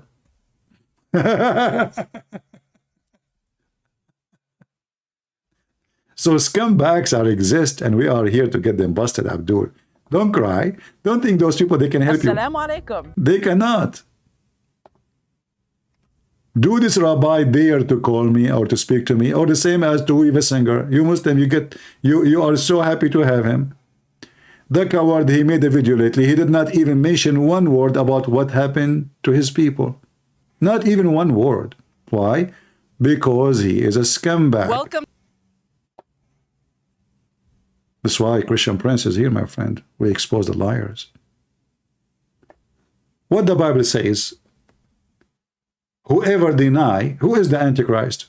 People, isn't this what the Bible says? Who is the Antichrist? Is the one who denied the Son and the Father. Is that correct? So any Christian, he support Islam in any form. He is supporting Antichrist. He is Antichrist. He is not a Christian.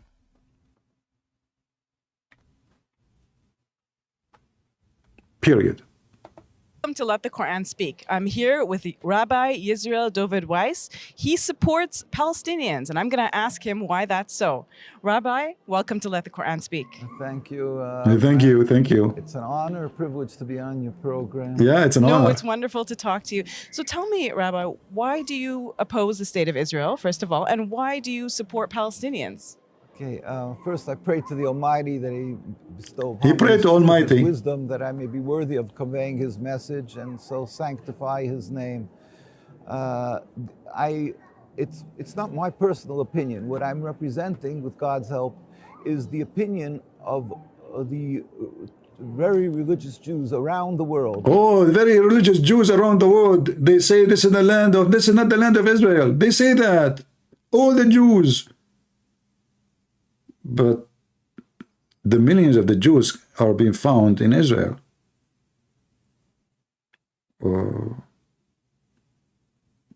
You are the one who represent the religious Jews around the world? Really? How? Including in Al-Quds in Jerusalem, including, well, throughout... Including Jerusalem too. Europe and throughout the world, basically. We, as a Jewish people, have made a covenant with God 3,000 years ago on Mount Sinai. Moses went up and took the Torah from God, and we made a covenant to uphold the Torah. That is what Judaism is all about, to uphold this covenant, to be close to the Almighty, to be subservient to the Almighty. This is not the covenant, you coward. The covenant to be close to the Almighty is to have Israel. As simple as that, and you are a scumbag. It's what? Is to have Israel. And Israel is not only Israel today. It is Egypt, Jordan, Syria, all the way to Euphrates. Coward liar. We can go right now and read the covenant, which God he gave to Abraham. Did you speak to God yourself? Do you have a different covenant? This is the covenant of God given to Abraham. Those people are just as scumbags. And Muslims, they use them, and we understand why. I mean, why not? Always there is Judah. Always there is somebody for sale. Always. Nothing new.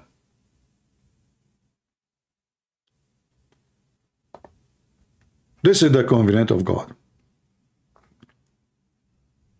which is given to Abraham, the one he just mentioned, this coward son of Mut'ah.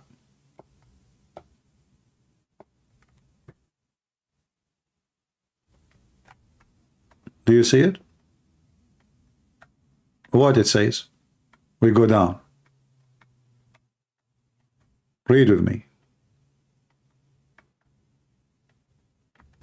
On the same day, the Lord made a covenant with Abraham, saying, to your descendant I gave this land, from the river of Egypt to the great river of Euphrates.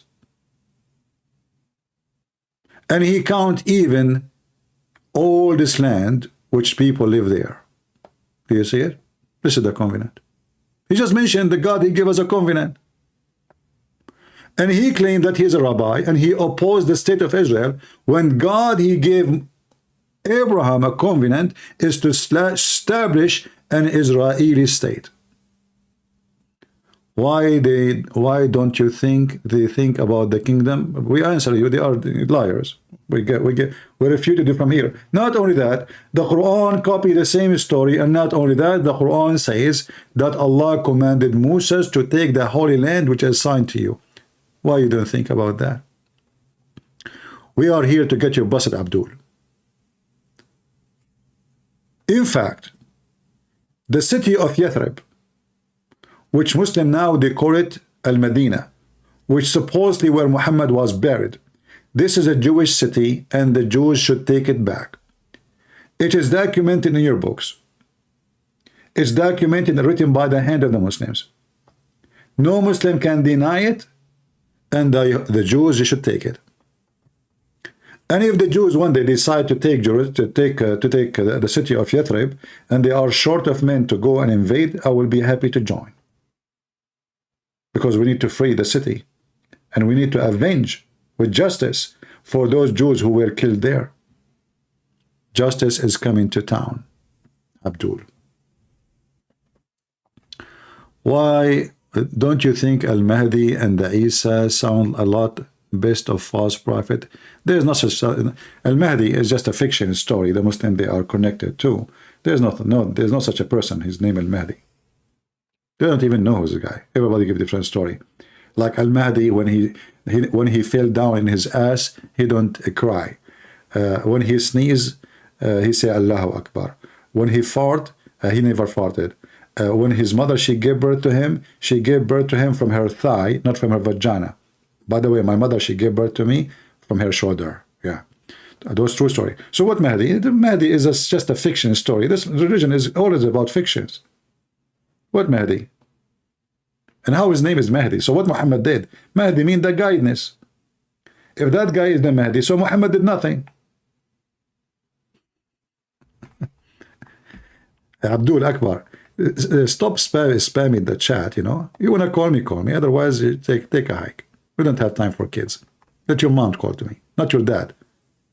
Your dad is not circumcised. I talk only to circumcised people.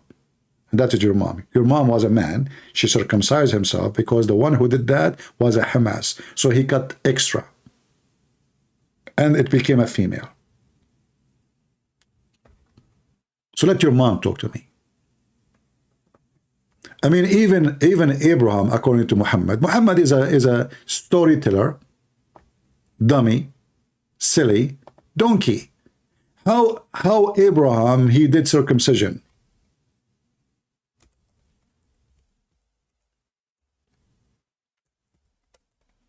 Obviously, at that time, those people, they used to have a big penis. Man, look what he did and how he did it. The guy, he used the adze to cut the tip of his penis. And this is telling you how good Abraham he is in aiming. Man, if I am him, I would be so nervous.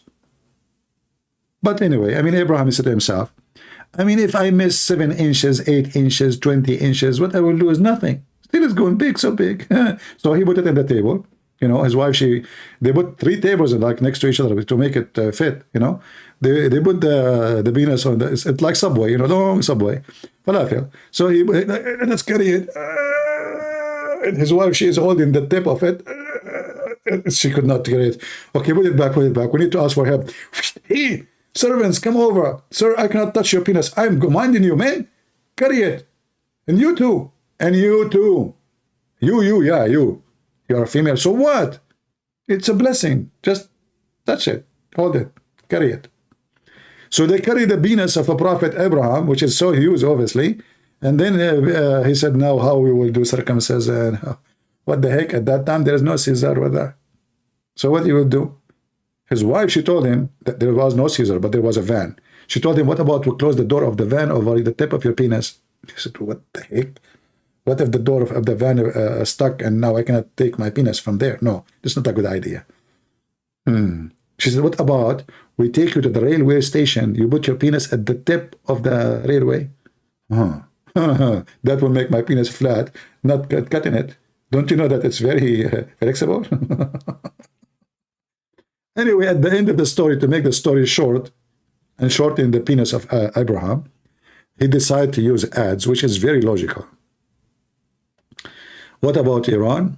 My friend, those people are, you know the Chihuahua? The Chihuahua is a little dog When he see a big dog, he bark a lot because he's scared. Iran used those proxy like Hamas and Hezbollah to make themselves look popular between the Muslim Sunni. Iran have a target to spread Shiaism between the Muslim Sunni. To make it simple for you, when the Israeli withdraw because of a stupid leader in Israel from the south of Lebanon, thousands of Muslim Sunni in Lebanon and other countries converted to Shiaism because they look at Hezbollah as the hero who was able to free south of Lebanon. But in fact, that's what not happened. So the whole point for them is to show the Muslims, look, do you see those Sunni leaders? Sunni is not the right religion. Sunni is a scam. Sunni is wrong. Sunni are not the Mujahideen. But yet Iran will never shoot one bullet at Israel because they knew they are no match. So what they do, they hire puppies, Chihuahua. So when the Chihuahua bite, they say, we have nothing to do with it. Yeah, we support them by talking, but we are not the one who did it. All right.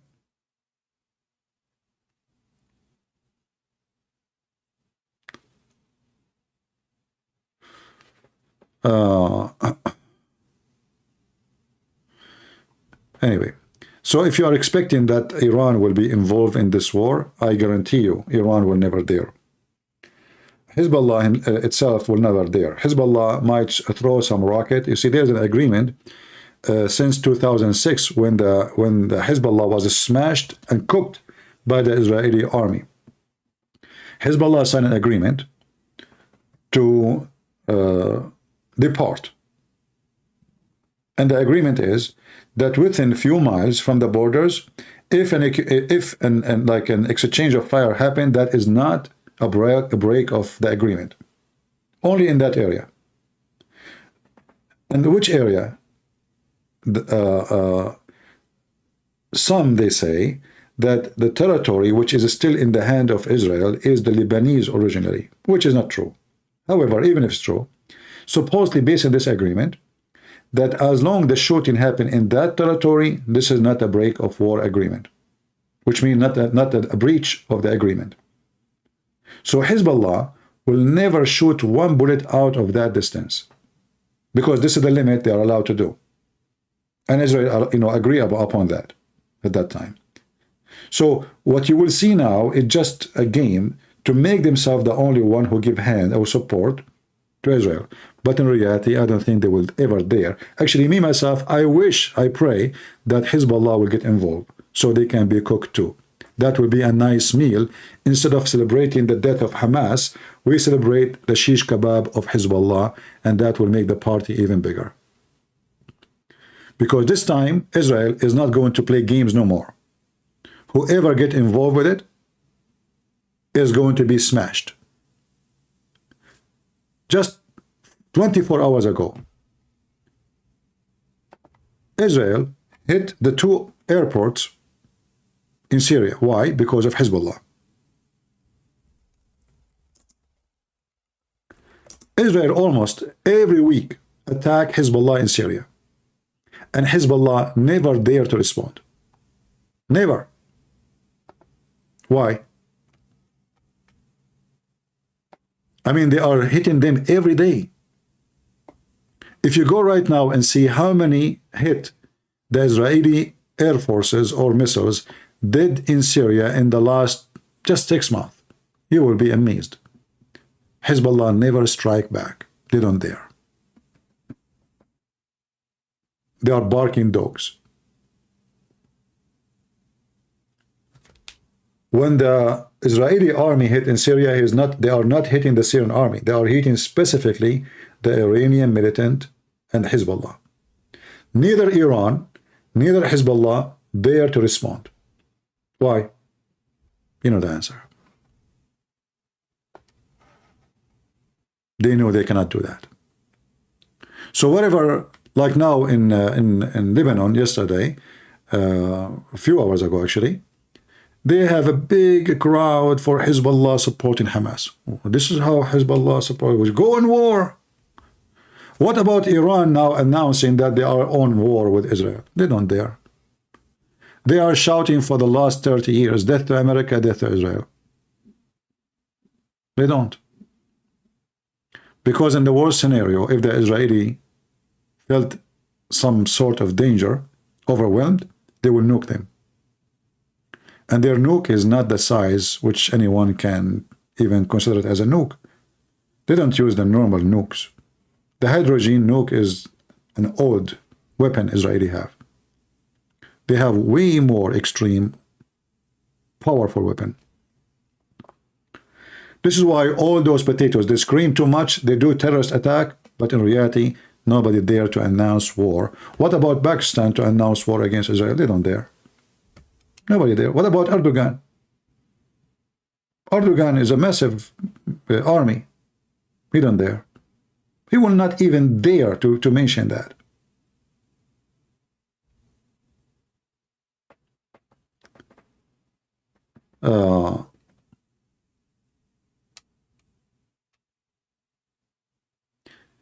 Islam Shamonian, he said he want peace. Yeah, I want peace. I agree with Sam Shamoun. I want peace. But before we have peace, we need to have a piece of Hamas and make it barbecue, because this is justice. The Bible says, the one who live by the sword shall die by the sword. And Hamas killed a lot of innocent people, and it's time to have peace. How we can have peace? We bring the criminal into justice. So in less than maybe 48 hours, Islam is piece of shit. You will see how we will get peace together with Hamas. Don't you want peace? A Muslim talking about peace. A Muslim who has just raped children and babies, and they dance in the street for raping them, talking about peace. A Muslim. And he called himself Islam is peace.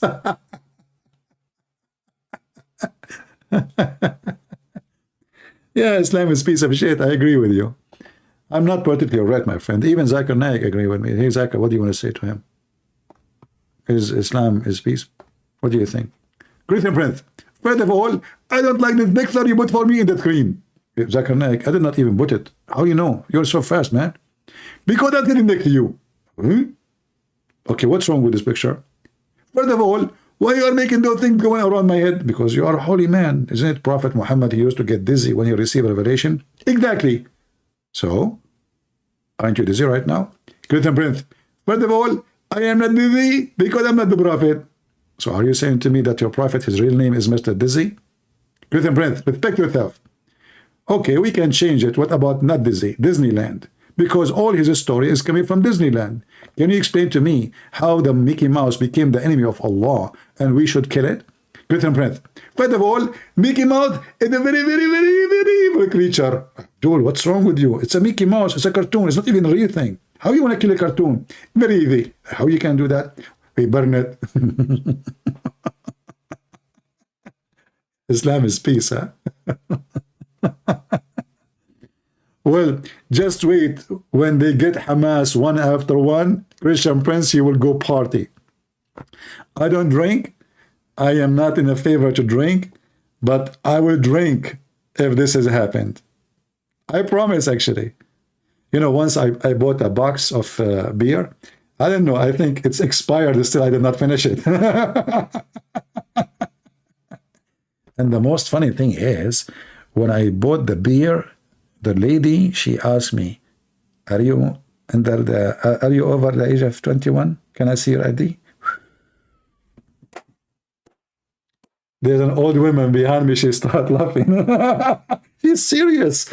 I don't believe it. I said, do I look like 21? What's wrong? Do I look like 18 or 19? You know, welcome to America. We have a lot of smart people. Like, are you over 21? Can I see your ID, please? What? What the heck?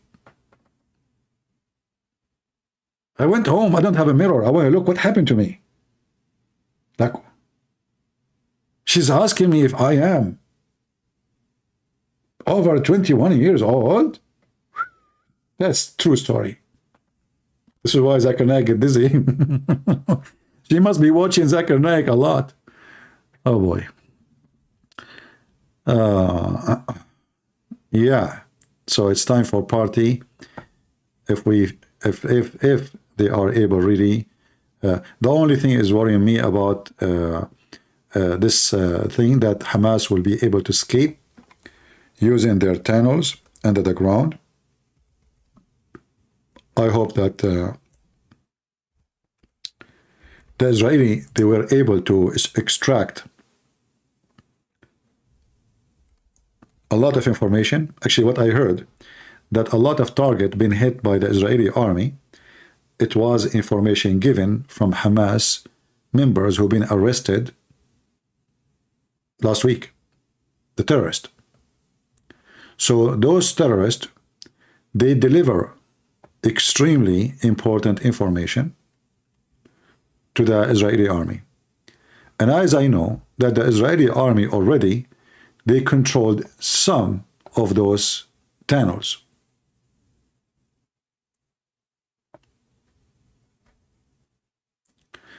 If they have a full map of it, and they were able to catch such a map, that will make the job a lot easier, because simply they make a city under the city, because they are rats. So let us see what will happen. And if Hamas decide to hide down there, there is a very easy way actually to finish them all. They can put water, they can pump water there. I mean, there's many ways. You know, tunnels are very easy to flood. Just know where the entrance is, and then water will go everywhere. Just flood it with water. You don't even need to send your soldiers there. So it might be an area where you can hide, but in fact, it's the same time, it's a death trap. Very easy to be killed inside. What do you think, guys? Should I join the Israeli army to take a command in the mission? I'm very good in war, by the way. I've been in war for many years. I've been in the army. I'm very well trained. And I can make a very good planner because I know how they think. I speak their language, I know their religion, and I know how they think. So I can do a really great job to get them busted.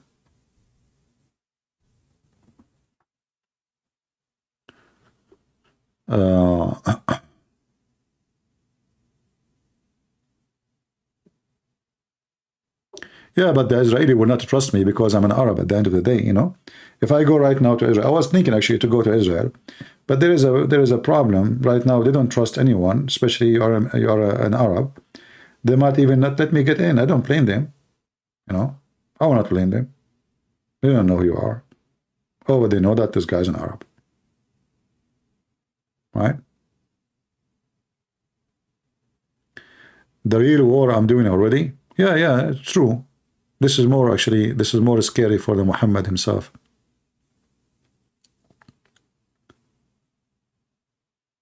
Let's see.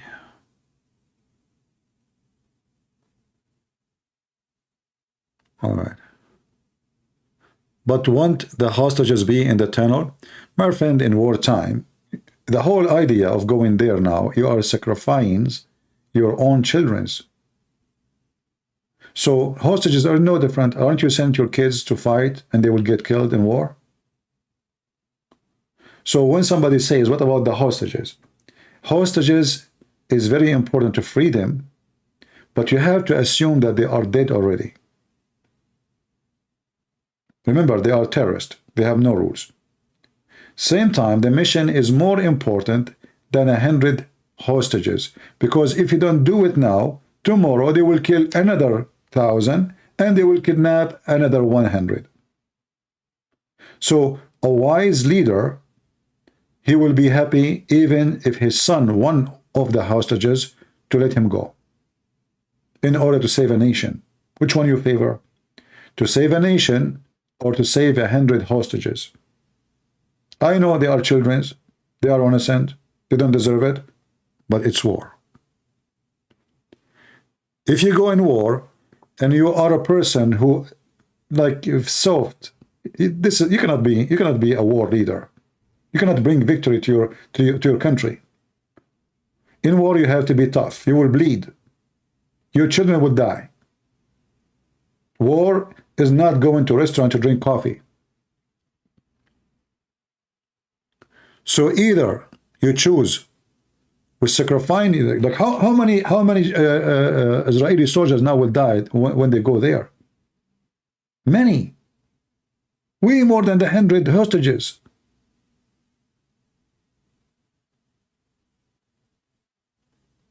Don't those soldiers have families too, and they have kids?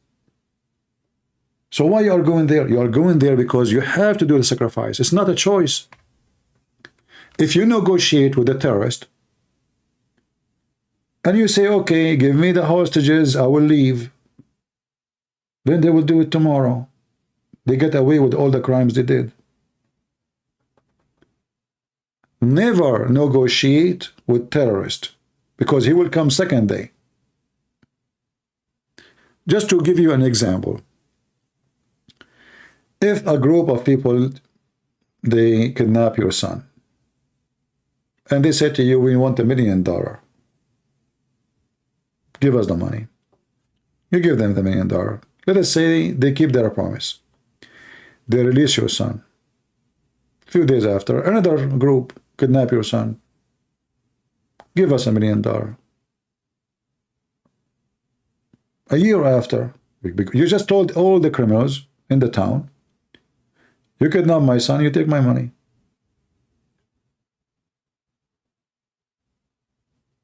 Until one day, one of those group, they take the money and kill your son because they want to hide evidence.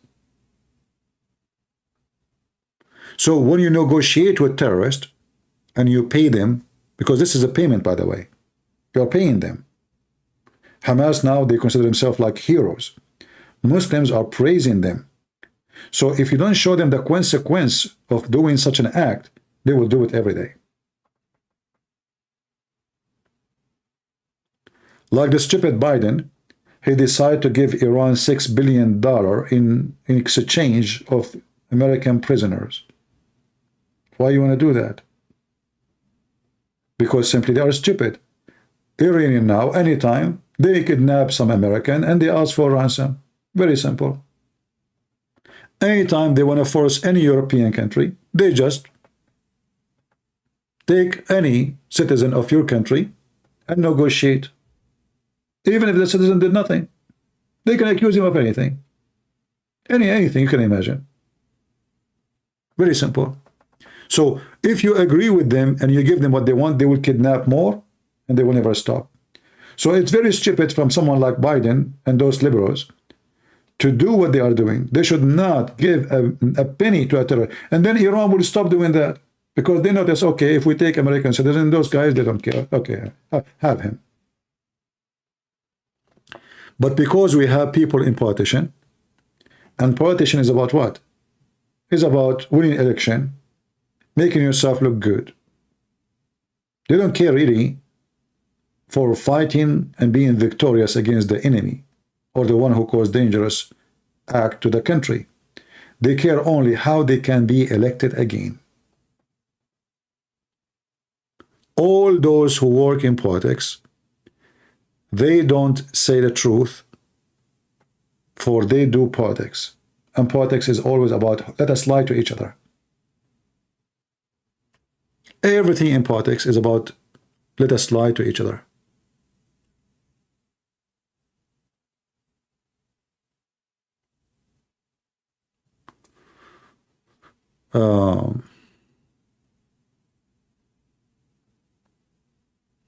And you will notice that all Western countries, they defend Islam, they support Islam, they give money to Islam, and now all of those European stupid liberals, they are horribly terrified because of Islam. They cannot even celebrate a festival in Europe now. Look what happened to France.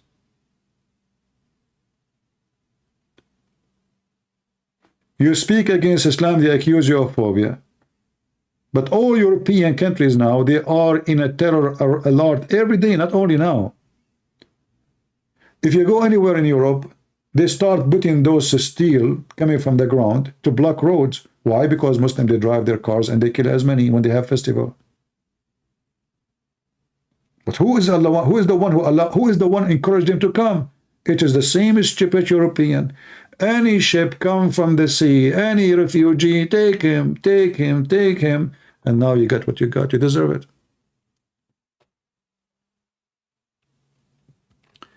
Tuiva Singer, he made a video against the Christian in the army yesterday. He was just forget about this dummy.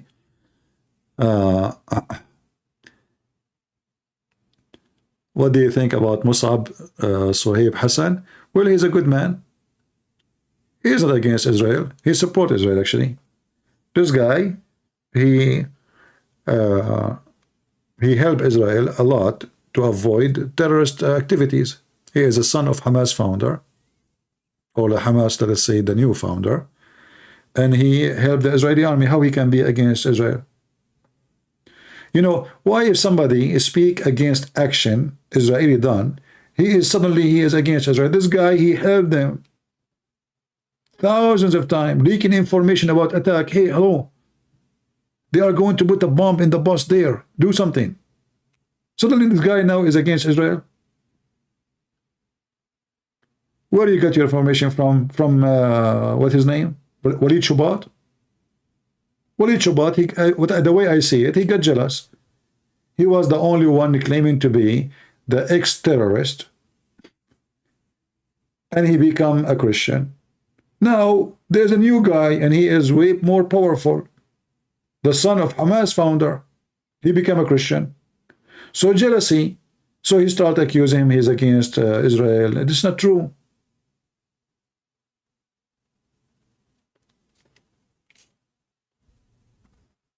That is not true. Don't take jealousy.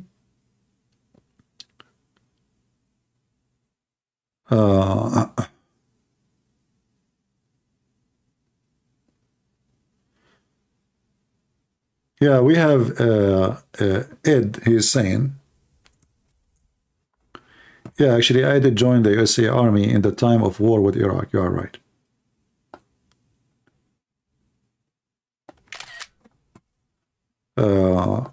This is what Ed is saying. He was in the Marines. He said, I served the first Gulf War in Iraq. I'm sure you served in my era. And I can tell you without a doubt that Muhammad then begged us Marine for water. I've been told a story by a person who served in Afghanistan. But this person, he speak the Pashto language. So they were in their truck, and a woman, she followed them in the truck, begging for food, and they were eating their sandwiches, their lunch. So the guy, he's a Christian, he asked the guy to stop. He gave her his sandwich. She took the sandwich, and she was cursing him in her language, may Allah kill you. He just gave her a sandwich. She didn't know that he speaks the language. In Iraq, more than 70, 80 mullahs, including the one I debated with. Do you remember this guy, Al-Husseini?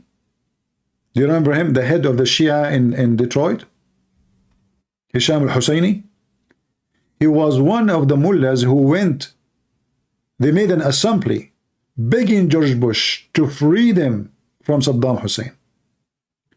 And they made a team to recruit Shia from Detroit to join the USA Army. And they made their speeches about it, that this is a holy command. Why? Because this will make the country, in the long run, will take Saddam Hussein. The Sunni are not in charge no more. The Shia are majority. And this is exactly what happened. So they sponsor the war in Iraq. They fooled George Bush to go. And then when the American finished the job, the Shia, they said, get out. Now we want the country. So they were kissing the ass of the American to go. And now we don't need you.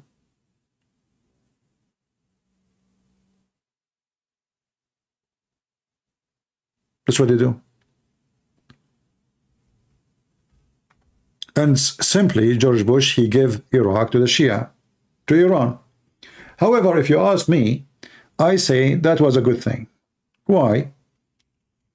You know, you might say, well, the Shia, they hate Israel, etc. I mean, all of them, they hate Israel anyway. Everybody in this territory hate Israel. But by giving Iran the power in Iraq, Saudi Arabia is not in the relaxing mood no more. The Iranian army can invade all this territory in less than 2 hours. If you ask yourself, if Iran decide to attack Qatar or Emirat or Bahrain, how long is going to take to control those countries? I assure you, not even 20 minutes. Not even. When Saddam Hussein attacked Kuwait, took him not even the morning time. That's it. Those are very small, tiny countries. Don't even have an army. Even though like Emirat trying to buy F-16, etc., but this will not work. They don't have the population, they don't have the size, they don't have the ability, they don't have the skills, they don't have anything.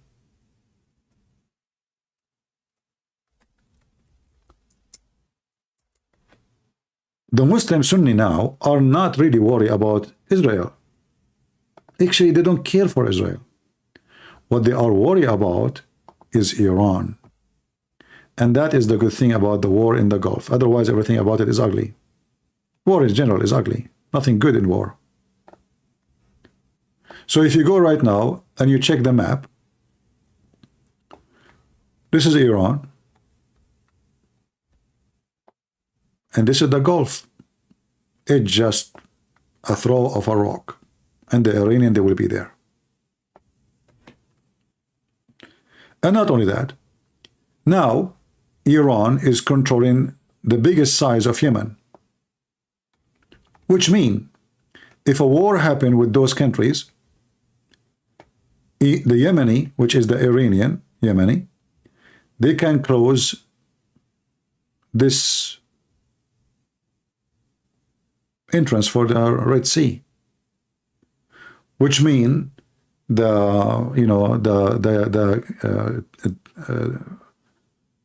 tunnel which goes to the Mediterranean, all the ship will be blocked, including oil. This is controlled now by Iran. Saudi Arabia, they launched a war against the Iranian proxy, Al-Houthi, and they lost massively. They are no match even to fight a militant. This is how weak Saudi Arabia is. Same as Emirat. Emirat joined force with them. With all their air force, they could not even win 1 meter inside.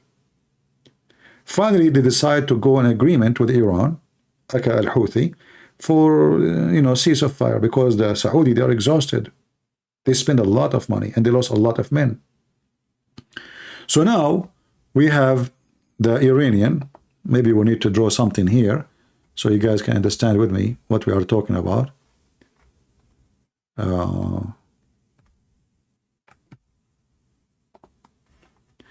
So if we go back here, make the map bigger.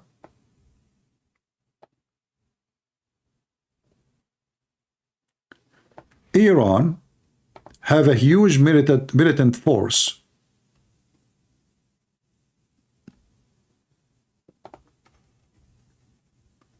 with the borders of Afghanistan, Shia. Iran have a huge existence of Shia in Syria. Even they brought Shia from Afghanistan. We can say all this area is controlled by Shia. Iraq, all of it now controlled by the Shia, except the area controlled by the Kurdish. So we can say all of this is Shia controlled.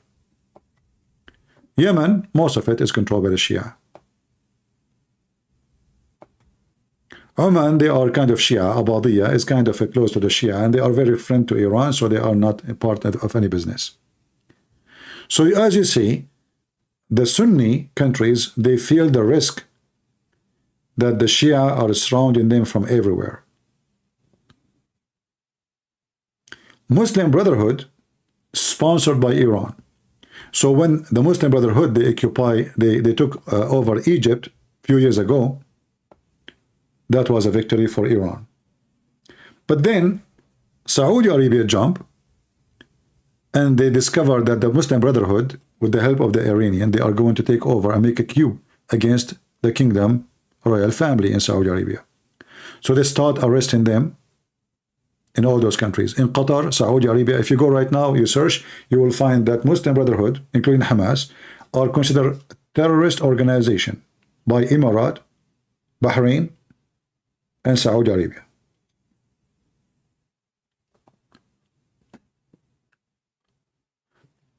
So the reason now Emirat want to sign a peace agreement with Israel, because they need their support.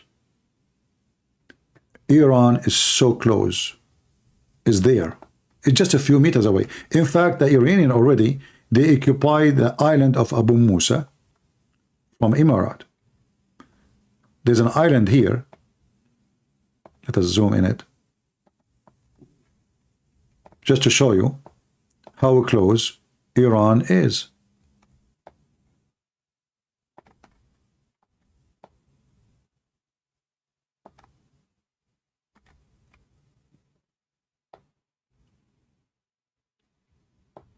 Do you see how close it is?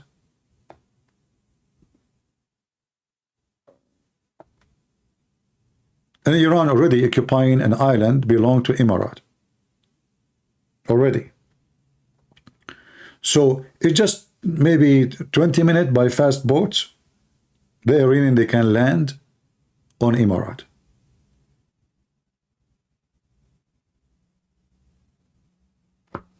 Kuwait is not even, they do not need to cross anywhere. I mean, they are is almost there too. Same as Bahrain.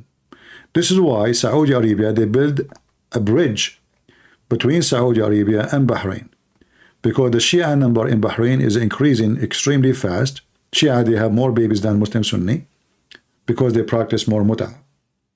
So they build a bridge.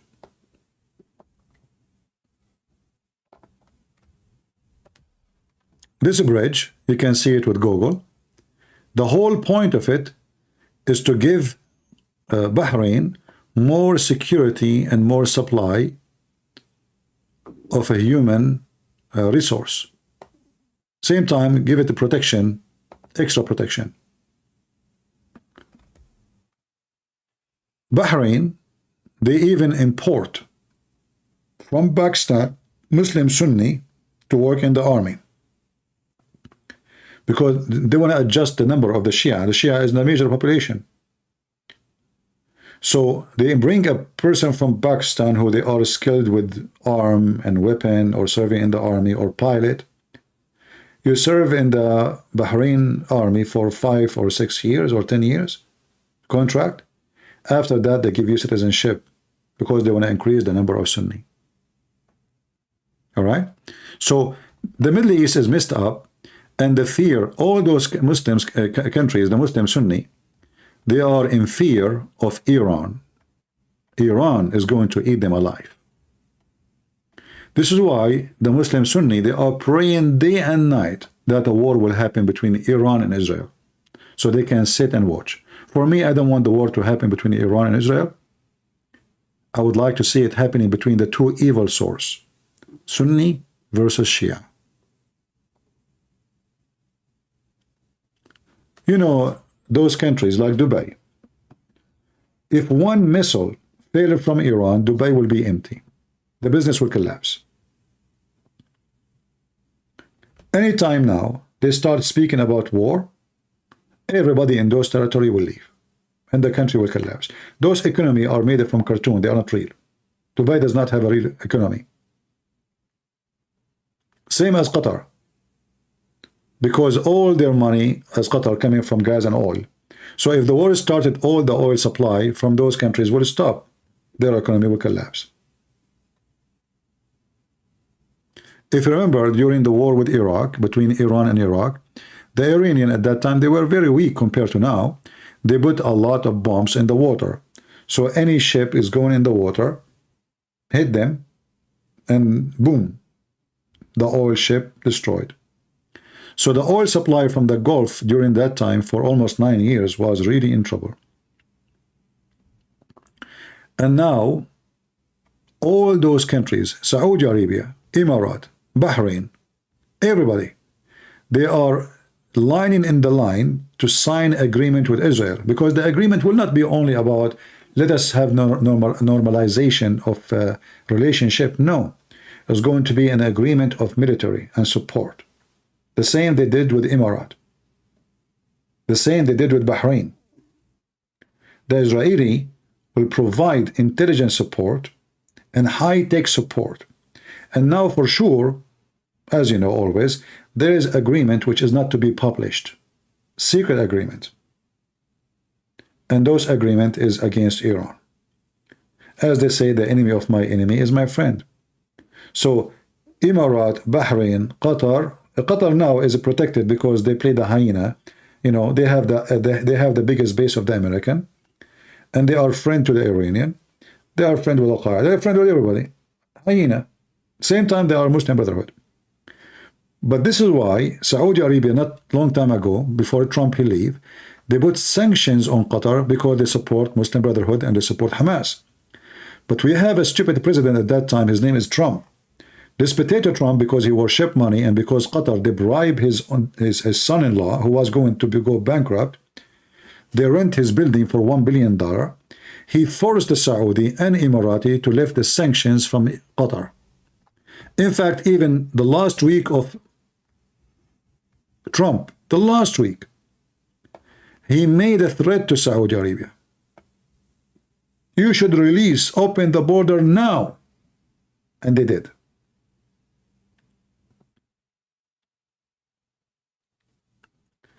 Trump is not what we think. Trump is very corrupt like Biden.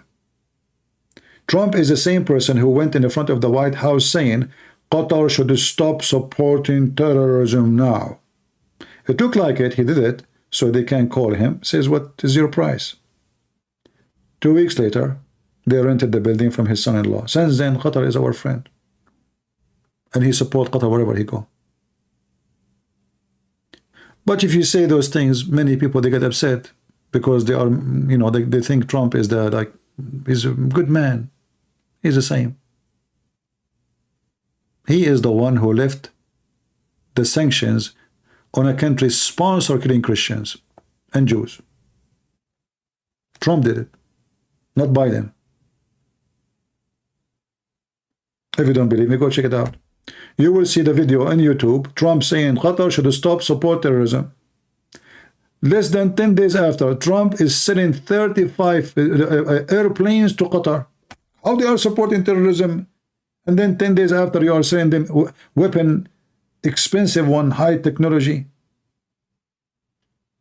Corrupt. False leaders. But you know, the crowd, you know, goat. Nobody think, nobody ask himself, nobody, you know, goat. For me, I have no choice but to vote for Trump even again. Why? Because what? I accept Biden. At least he's better than Biden. But not because he's a good guy. Anyone is not liberal is for me is way better than a liberal. As simple as that. But I'm not voting for Trump because I like him. Yeah, exactly, same as Kuwait. But then after just yesterday we saw a video from a sheikh in Kuwait, and I find it very strange that the Americans are not pursuing to arrest this man who is making a threat against the American and against the Israeli. He's in Kuwait, a big sheikh in Kuwait. His name is Uthman al-Khabith. Al-Khabith, I call him, not al-Khamis.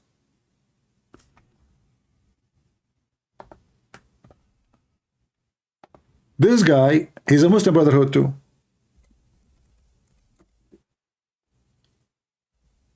Every day he made a video. And all of them support terrorism.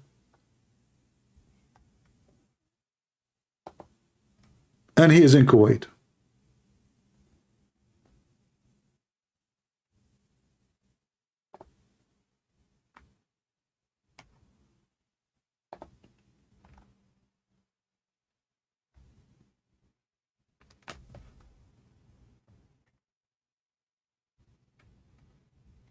Very filthy creature.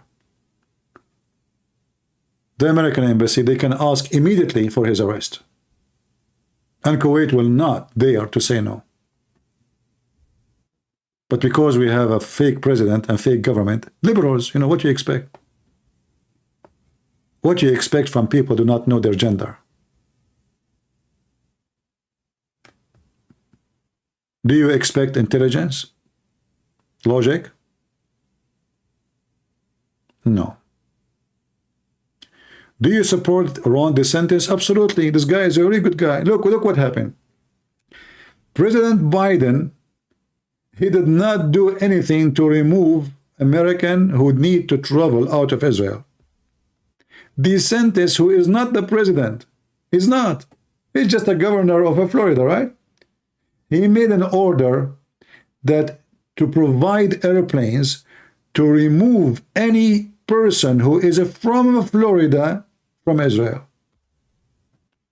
He is doing the job of a president. DeSantis is way better than Trump, and you know, you cannot compare. This guy, he changed all the books in schools, teaching kids about how to be homosexual, how to change your gender. He forbid the show of transgender. He fought Walt Disney just because of that. He launched war in the woke, filthy culture. Not Trump. Trump, he have gays assistants. If you don't believe me, go search it right now. This is way better. This guy is the conservative Christian, not Trump.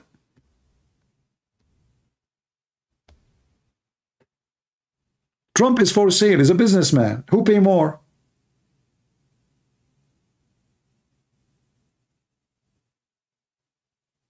Trump, he even praised Taliban. He says stupid things. He said, who can conquer Taliban? Who can win with Taliban? You stupid, isn't it your army? 2,000 Marine only to control the whole country for 20 years. He called them warrior. He called them smart. He called them no cannot win against them. This is Trump, not Biden. Same he say about Hezbollah. He's donkey.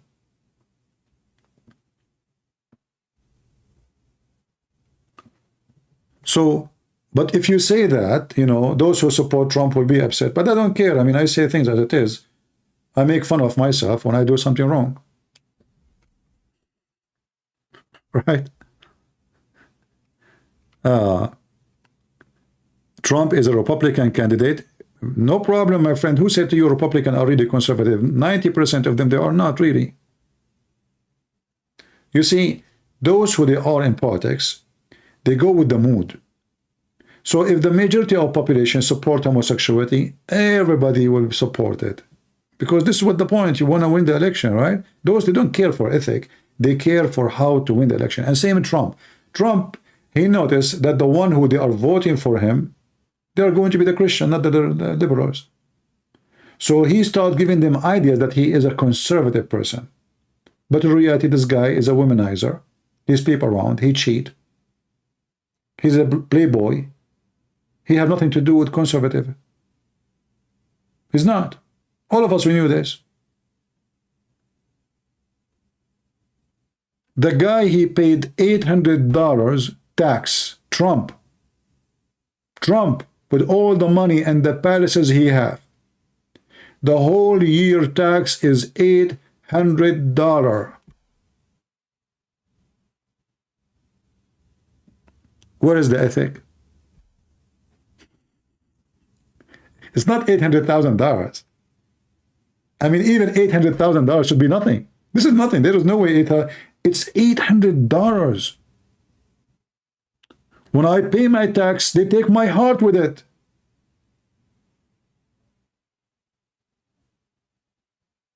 I pay way more than Trump.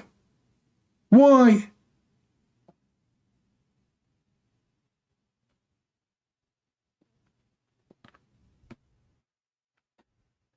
All those who you praise them, they are scumbags. What is my take on abortion? I don't know. Ask a chicken. Have you seen a chicken killing her baby? You don't see that. Even chicken have a brain better than a human being. I never saw a chicken killing her baby. Did you? So if a chicken cannot do it, why a human being want to do that? Why even I need to take a take on the abortion? Is it a human behavior to kill babies? You know, those liberals, they are really, really weird. They keep talking about the human right and blah, blah, blah, and then they kill babies. Oh, it's my body. This is not your body. This is the body of a child. This is not, you have a soul. This is not your body. Since when it's your body? But we are in a time where even abortion, we should talk about it. Should we do it or not do it? Like, we are killing your kids. Why in the world would I do such a thing? The Muslim will be grateful for you. They do not need to send mujahideen. You do it. How many thousand babies are killed in USA every year because of abortion? 1 million? 2 million? And this is what DeSantis, he did. He's against it too. And then the Supreme Court against it too.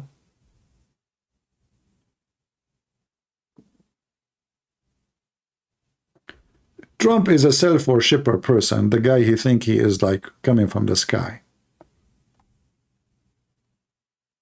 Still, if the election come and he is the only one opposing, like in the table, you know, for election, I have no choice but to vote for Trump. But as I said, it's not because he is the best, but because he is the best between the worst.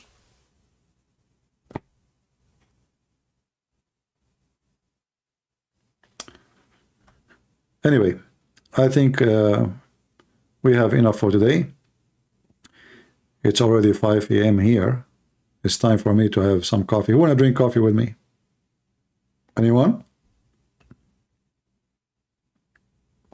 Who want to drink heavy-duty Greek coffee with cardamom?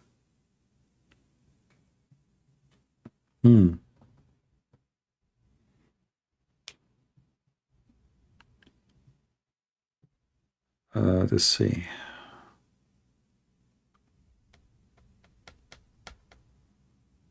Yeah, and you know, and this is the funny thing about China. You remember, for the last few years, every scumbag in the West and the East speak about Muslims being discriminated and killed in China. Suddenly nobody talk about it now. Why?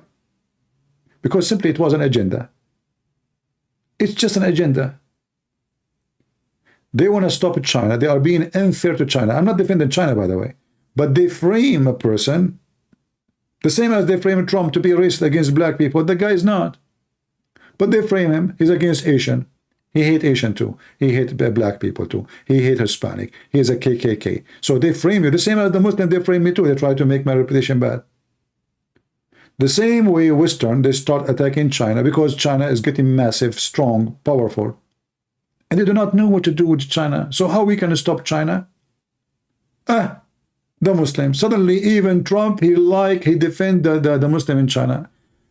France, Germany, everybody is in love with the Muslims in China. What happened now? Nobody talking about it. What, the Muslims are now having better life in China? How come they don't talk about the Christian in China? The Chinese, the day I arrived to China, they destroyed the biggest church in China, the biggest. They make it into dust. And the excuse is built illegally. Nobody talk about the Christians.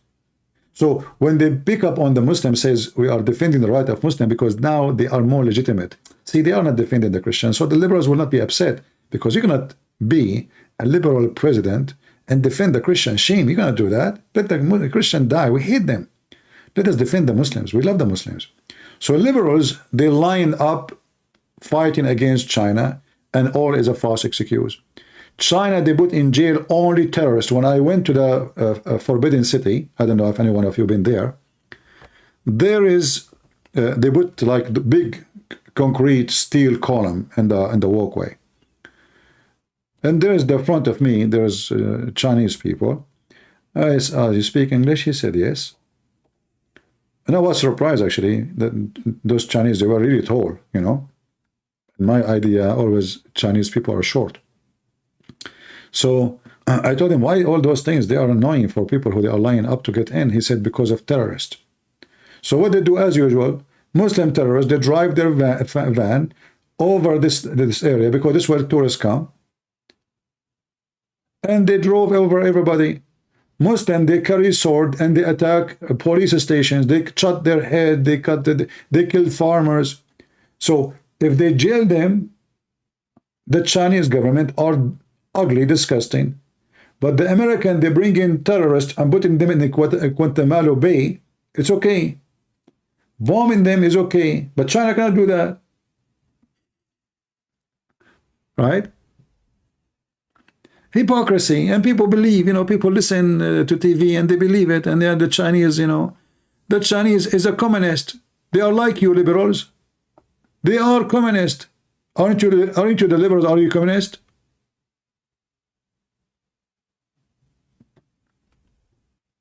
The Chinese support abortion. A woman, she can have only one baby and they take her womb. They take the womb out. So she will not have more babies.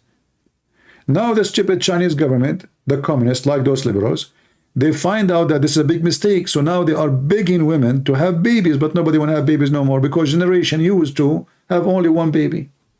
Just one. Nobody want to have babies in China now. This is why India now become the biggest population country in the world. That is impossible. China was, and China always should be, the biggest population in the world. But because of the communist liberals and their stupid mentality, they killed their own population. And now China is a massive country. But if they go in war, they cannot handle it. Why? They don't have babies. They are at risk of not existence now. Every family have only one baby. And do you know what does that mean? That means when the parents die, the population will drop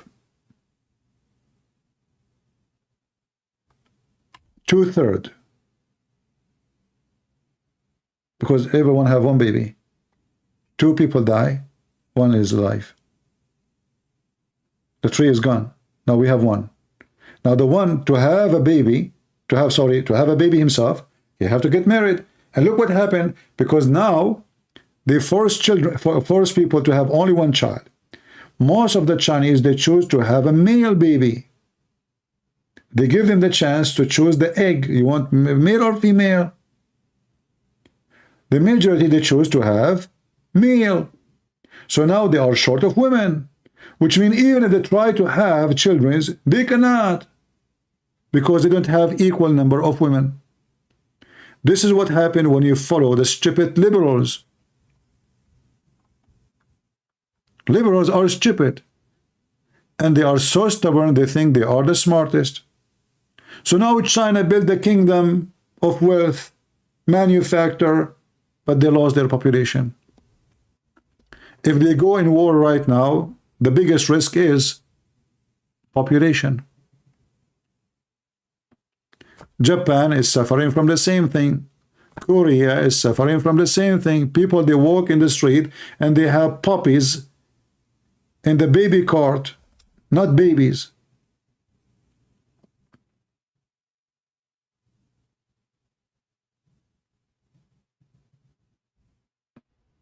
I used to think Trump is a second Jesus. Are you insulting Jesus now?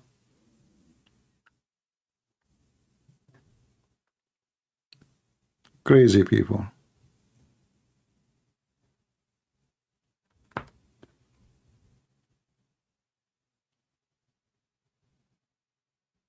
This is, this is why liberalism is an extreme danger for any society. When I was doing my master's degree, and those liberals, you cannot, they will accuse you anything you hate. So I proved to them by economy that having a society of homosexual will destroy the society money business only, just money, not ethic. How? You today, if you are young in age, 30 years from now, maybe 40, you will be retired. So today they take tax from you. And your tax will be saved. Some will be used, some will be saved for you when you're retired. It's called Social Security. So if the society turn into homosexual, the one who pay today for retirement of somebody is someone born maybe 20 years ago. And the one who collect that is somebody born 65, 67 years ago. But if we have a society of homosexual, in 40 years from now, who is going to pay for my Social Security if there's no young ones no more?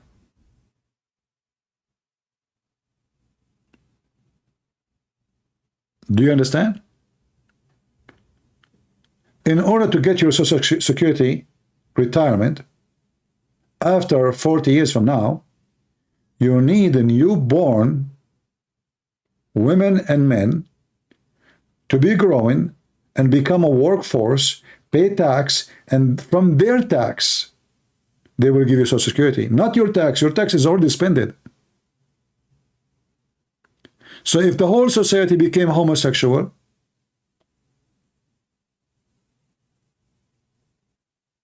nobody will pay tax for your Social Security. And the generation will die. The society will die. You will not have enough people to protect the country. You will not have enough manpower to keep running the country. You will not have enough manpower to keep supply. The nation will die. So all ideas liberals they come with is self-destruction. This is even if you don't believe in God or anything. It doesn't say you are just a person who believes in money and business. Homosexuality is the way of self-destruction. Women sleep with women, men sleep with men, there's no babies. And the funny is, when they want to have a baby, they go adopt somebody. That means still you need us.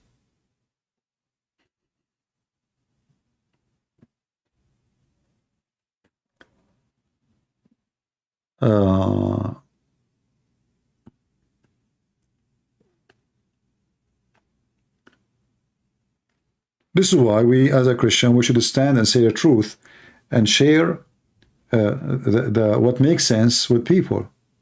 And don't compromise. Those who compromise, they are not Christians. You know, there's many Christians, they are just potatoes. Like I remember once I was doing a seminar. So the guy, he wanna like corner me. So he stood up, he says, I heard that you speak against homosexuality. Look like you hate them. You know? So I did not say anything. I said, are you homosexual? The guy, he said to me, why you are saying that? I said, look like you are the one who hate them, not me. Look what happened to you. I just asked you, are you a homosexual? You get so upset. Supposedly, he is questioning me. He want to get me busted. I heard, and he was shaking his head like, you know, and moving his hand in a funny way. Yeah. I heard, you know, and you know, you are talking to Christian Prince. I will get you busted in 2 seconds. You have no idea you're talking to who. If you are little, if you have intelligence, I have the intelligence. People, they start dying laughing at him. It turned to be he's the one who have a phobia.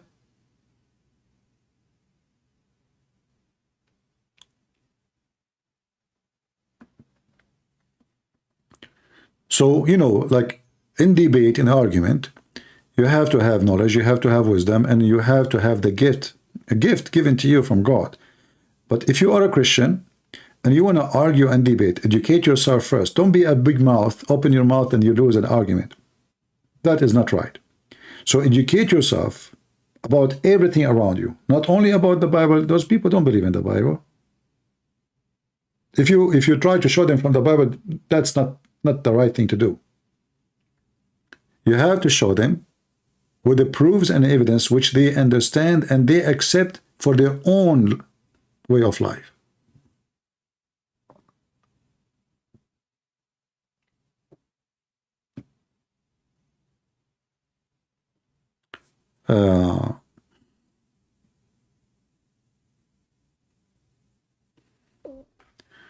What do you do if you have Muslim best friend, decent guy, came from good family, has not into religion stuff? Should I pray and let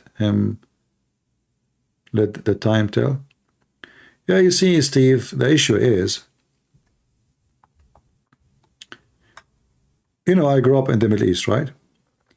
And, you know, I have like kids in my age at that time, and they are nice, but the second they knew about the religion, they change. As long as we are kids, honest, we don't have anything to do with religion. My parents never taught me to hate Muslims, never taught me to be aggressive against them. The second those kids, they learn about the religion, they changed. So your friend, he might be a nice person now, but one day he might learn about his religion that he cannot be nice to you. So you cannot trust them, my friend. Do you understand? Same time, how you know even if he is decent with you or not? A Muslim is not allowed to be nice and friendly to non-Muslims unless he take it as a security, speaking to them in a friendly way while your heart is like this. I'm just quoting their book. I'm just quoting their book, not mine.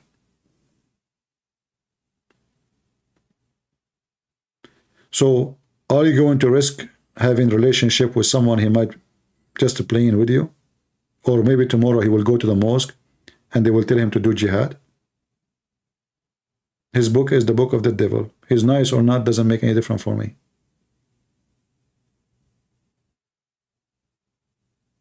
I don't judge Muslims because their name is Muhammad. I judge Muslims by following the teaching of Muhammad, which is evil. Otherwise, I have no problem with anyone. His name is Muhammad, Ahmad, who cares?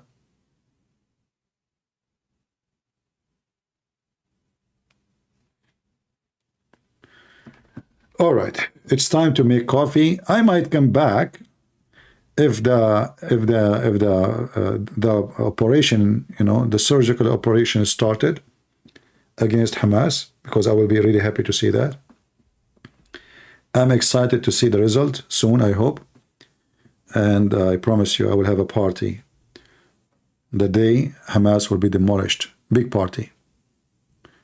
I will invite you all to eat falafel online. Thank God you are not with me here. Otherwise, I will go bankrupt. Oh boy. All right. Yeah, coffee time, coffee time. Hamas need to go, Allah need to go. The root of all evil is Islam. You know, people, they keep talking about Hamas, but the truth is, it is Islam. Did you ask yourself why all those Muslims are so excited for what Hamas did? Because they are Muslims. Islam is the problem. It's not Hamas. Hamas is a group of Muslims following the teaching of the filthy Muhammad. But nobody want to say why they did what they did, because they are following the filthy teaching of Muhammad. Why they were shouting Allahu Akbar when they are killing people? Because they are following the filthy scumbag Muhammad. Why they burn people alive? Because they following the scumbag Muhammad. Why they hate the Jews? Because they follow the command of Muhammad to kill the Jews. Nobody want to say the truth. Everybody is speaking what Hamas did, but nobody want to say this is what Islam did. Even the Jewish leaders don't say why Hamas is doing this. In fact, many of them, they say not all Muslim don't believe in this. Muslim don't. They don't. Since when? Since when? Even after they killed your babies, still you are politically correct?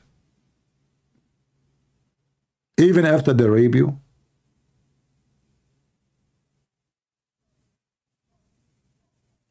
Here, no place for being politically correct. This is why YouTube don't allow us to have super chat or any support or anything.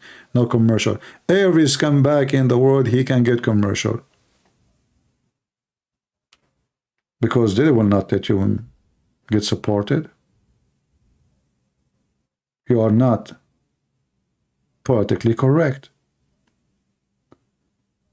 And people learn, if you want to be successful in their measurement of success, you have to be politically correct. Well, for me, my success have nothing to do with your money. My success is to be saying the truth, not making money from YouTube. My success is to go to bed and I sleep comfortable, for I say the truth, not lying to people and fooling them. That is my success. Otherwise, as the Lord, he says, what is the benefit if you win the whole world and you lose yourself? So in the world today, they want you to lose yourself so you can, you win the world. By losing yourself, you go to hell. You have to adopt the lying business.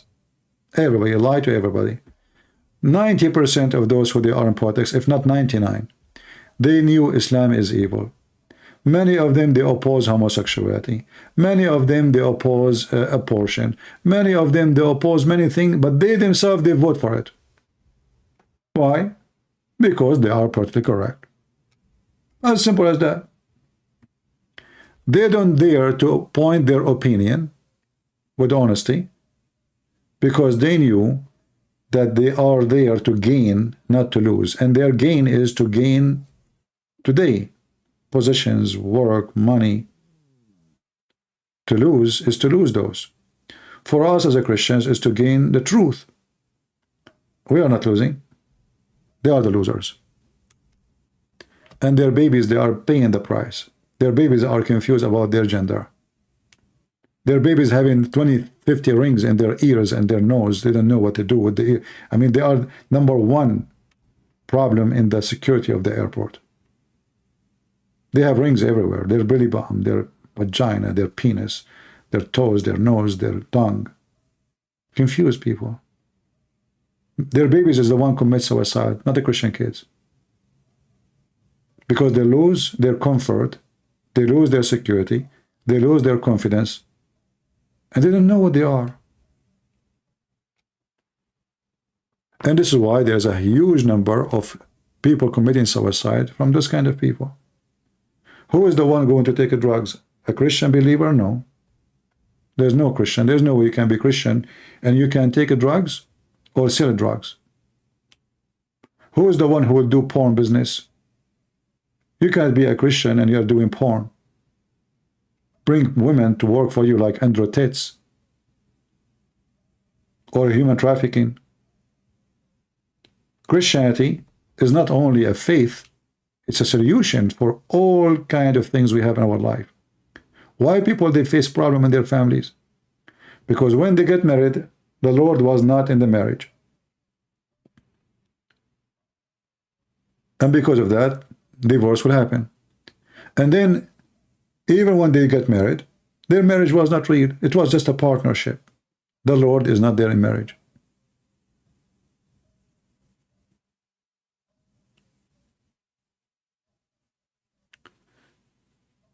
So for us, the teaching of the Lord is a solution, is a constitution, is a doctor, is a healer, is a medicine, is a comforter, and the most important thing, will clean your mind from confusion. A believer have a comfort nobody can explain. A disbeliever is always paranoid, upset, unhappy, demonic.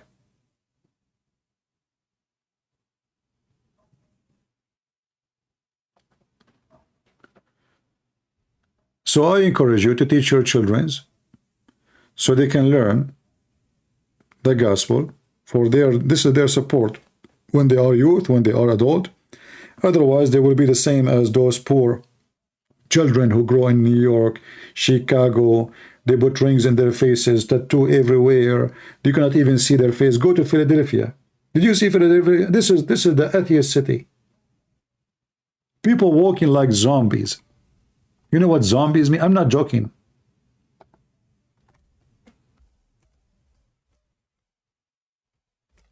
This is the fruits of atheism and liberalism. Scary. When I say scary, I'm not exaggerating. If I search right now in Google, just Philadelphia, what do you see? You expect the name to say something like nice. I just type Philadelphia. What is this? What is that? What's happening? Is that a zombie town we see in the movie? It is.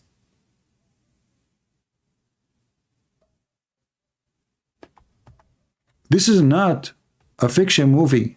You can go there. They destroy generations. They kill them. Look at them. This is, and you will not see Joe Biden speaking about this. He will not go there. You will not see even a Christian congressman saying, what's going on there? Nobody care. Why this is happening? How even the drugs is coming there like rain?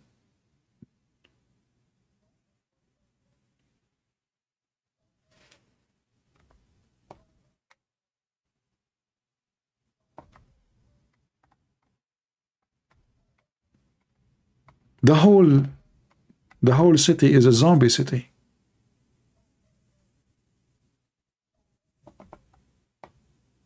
What they will show you an actor, she is wearing a bikini and she is going to Hawaii with her boyfriend. This is their news. This is what is important. An actor, she is asking for divorce. Tom Cruise, he want to sell his villa.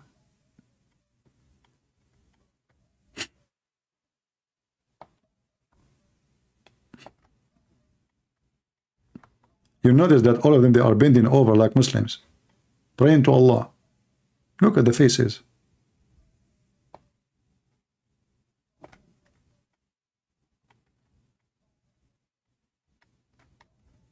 This is a city where, thanks to the drugs and liberals, and if you ask them, atheism, liberalism is the best way to live. Sex and drugs. And then sleep in the street and be homeless. So show your children what the drugs can do to them. Don't wait until you say, oh, they are so young now, they don't know. No, show them. Show them. Let them get scared. Scare the hell of them from the result. Smoking, drinking, drugs is not your friend.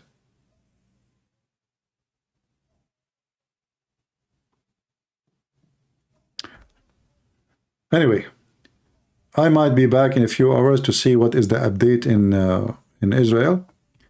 And how many hours, guys, you want me to be away? Let us see. Let me call Netanyahu and ask him, hey, when the attack will happen, man? Why you don't give us the exact hour? Don't worry, I'm not going to tell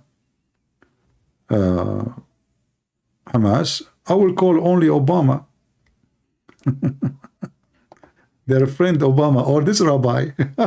Look at this guy. What a potato. All right, guys, I will be back soon later, maybe today.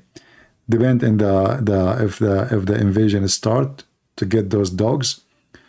And let us see who let the dogs out. And that's what we do here. So I hope soon, a few hours from now, maybe I will come back. Now for me, time to make coffee. It's morning. Until I see you again, may the Lord bless you. And I hope people in Asia today were able to hear me and have some time with us live, because we came in a time which is perfect for their time. Thank you.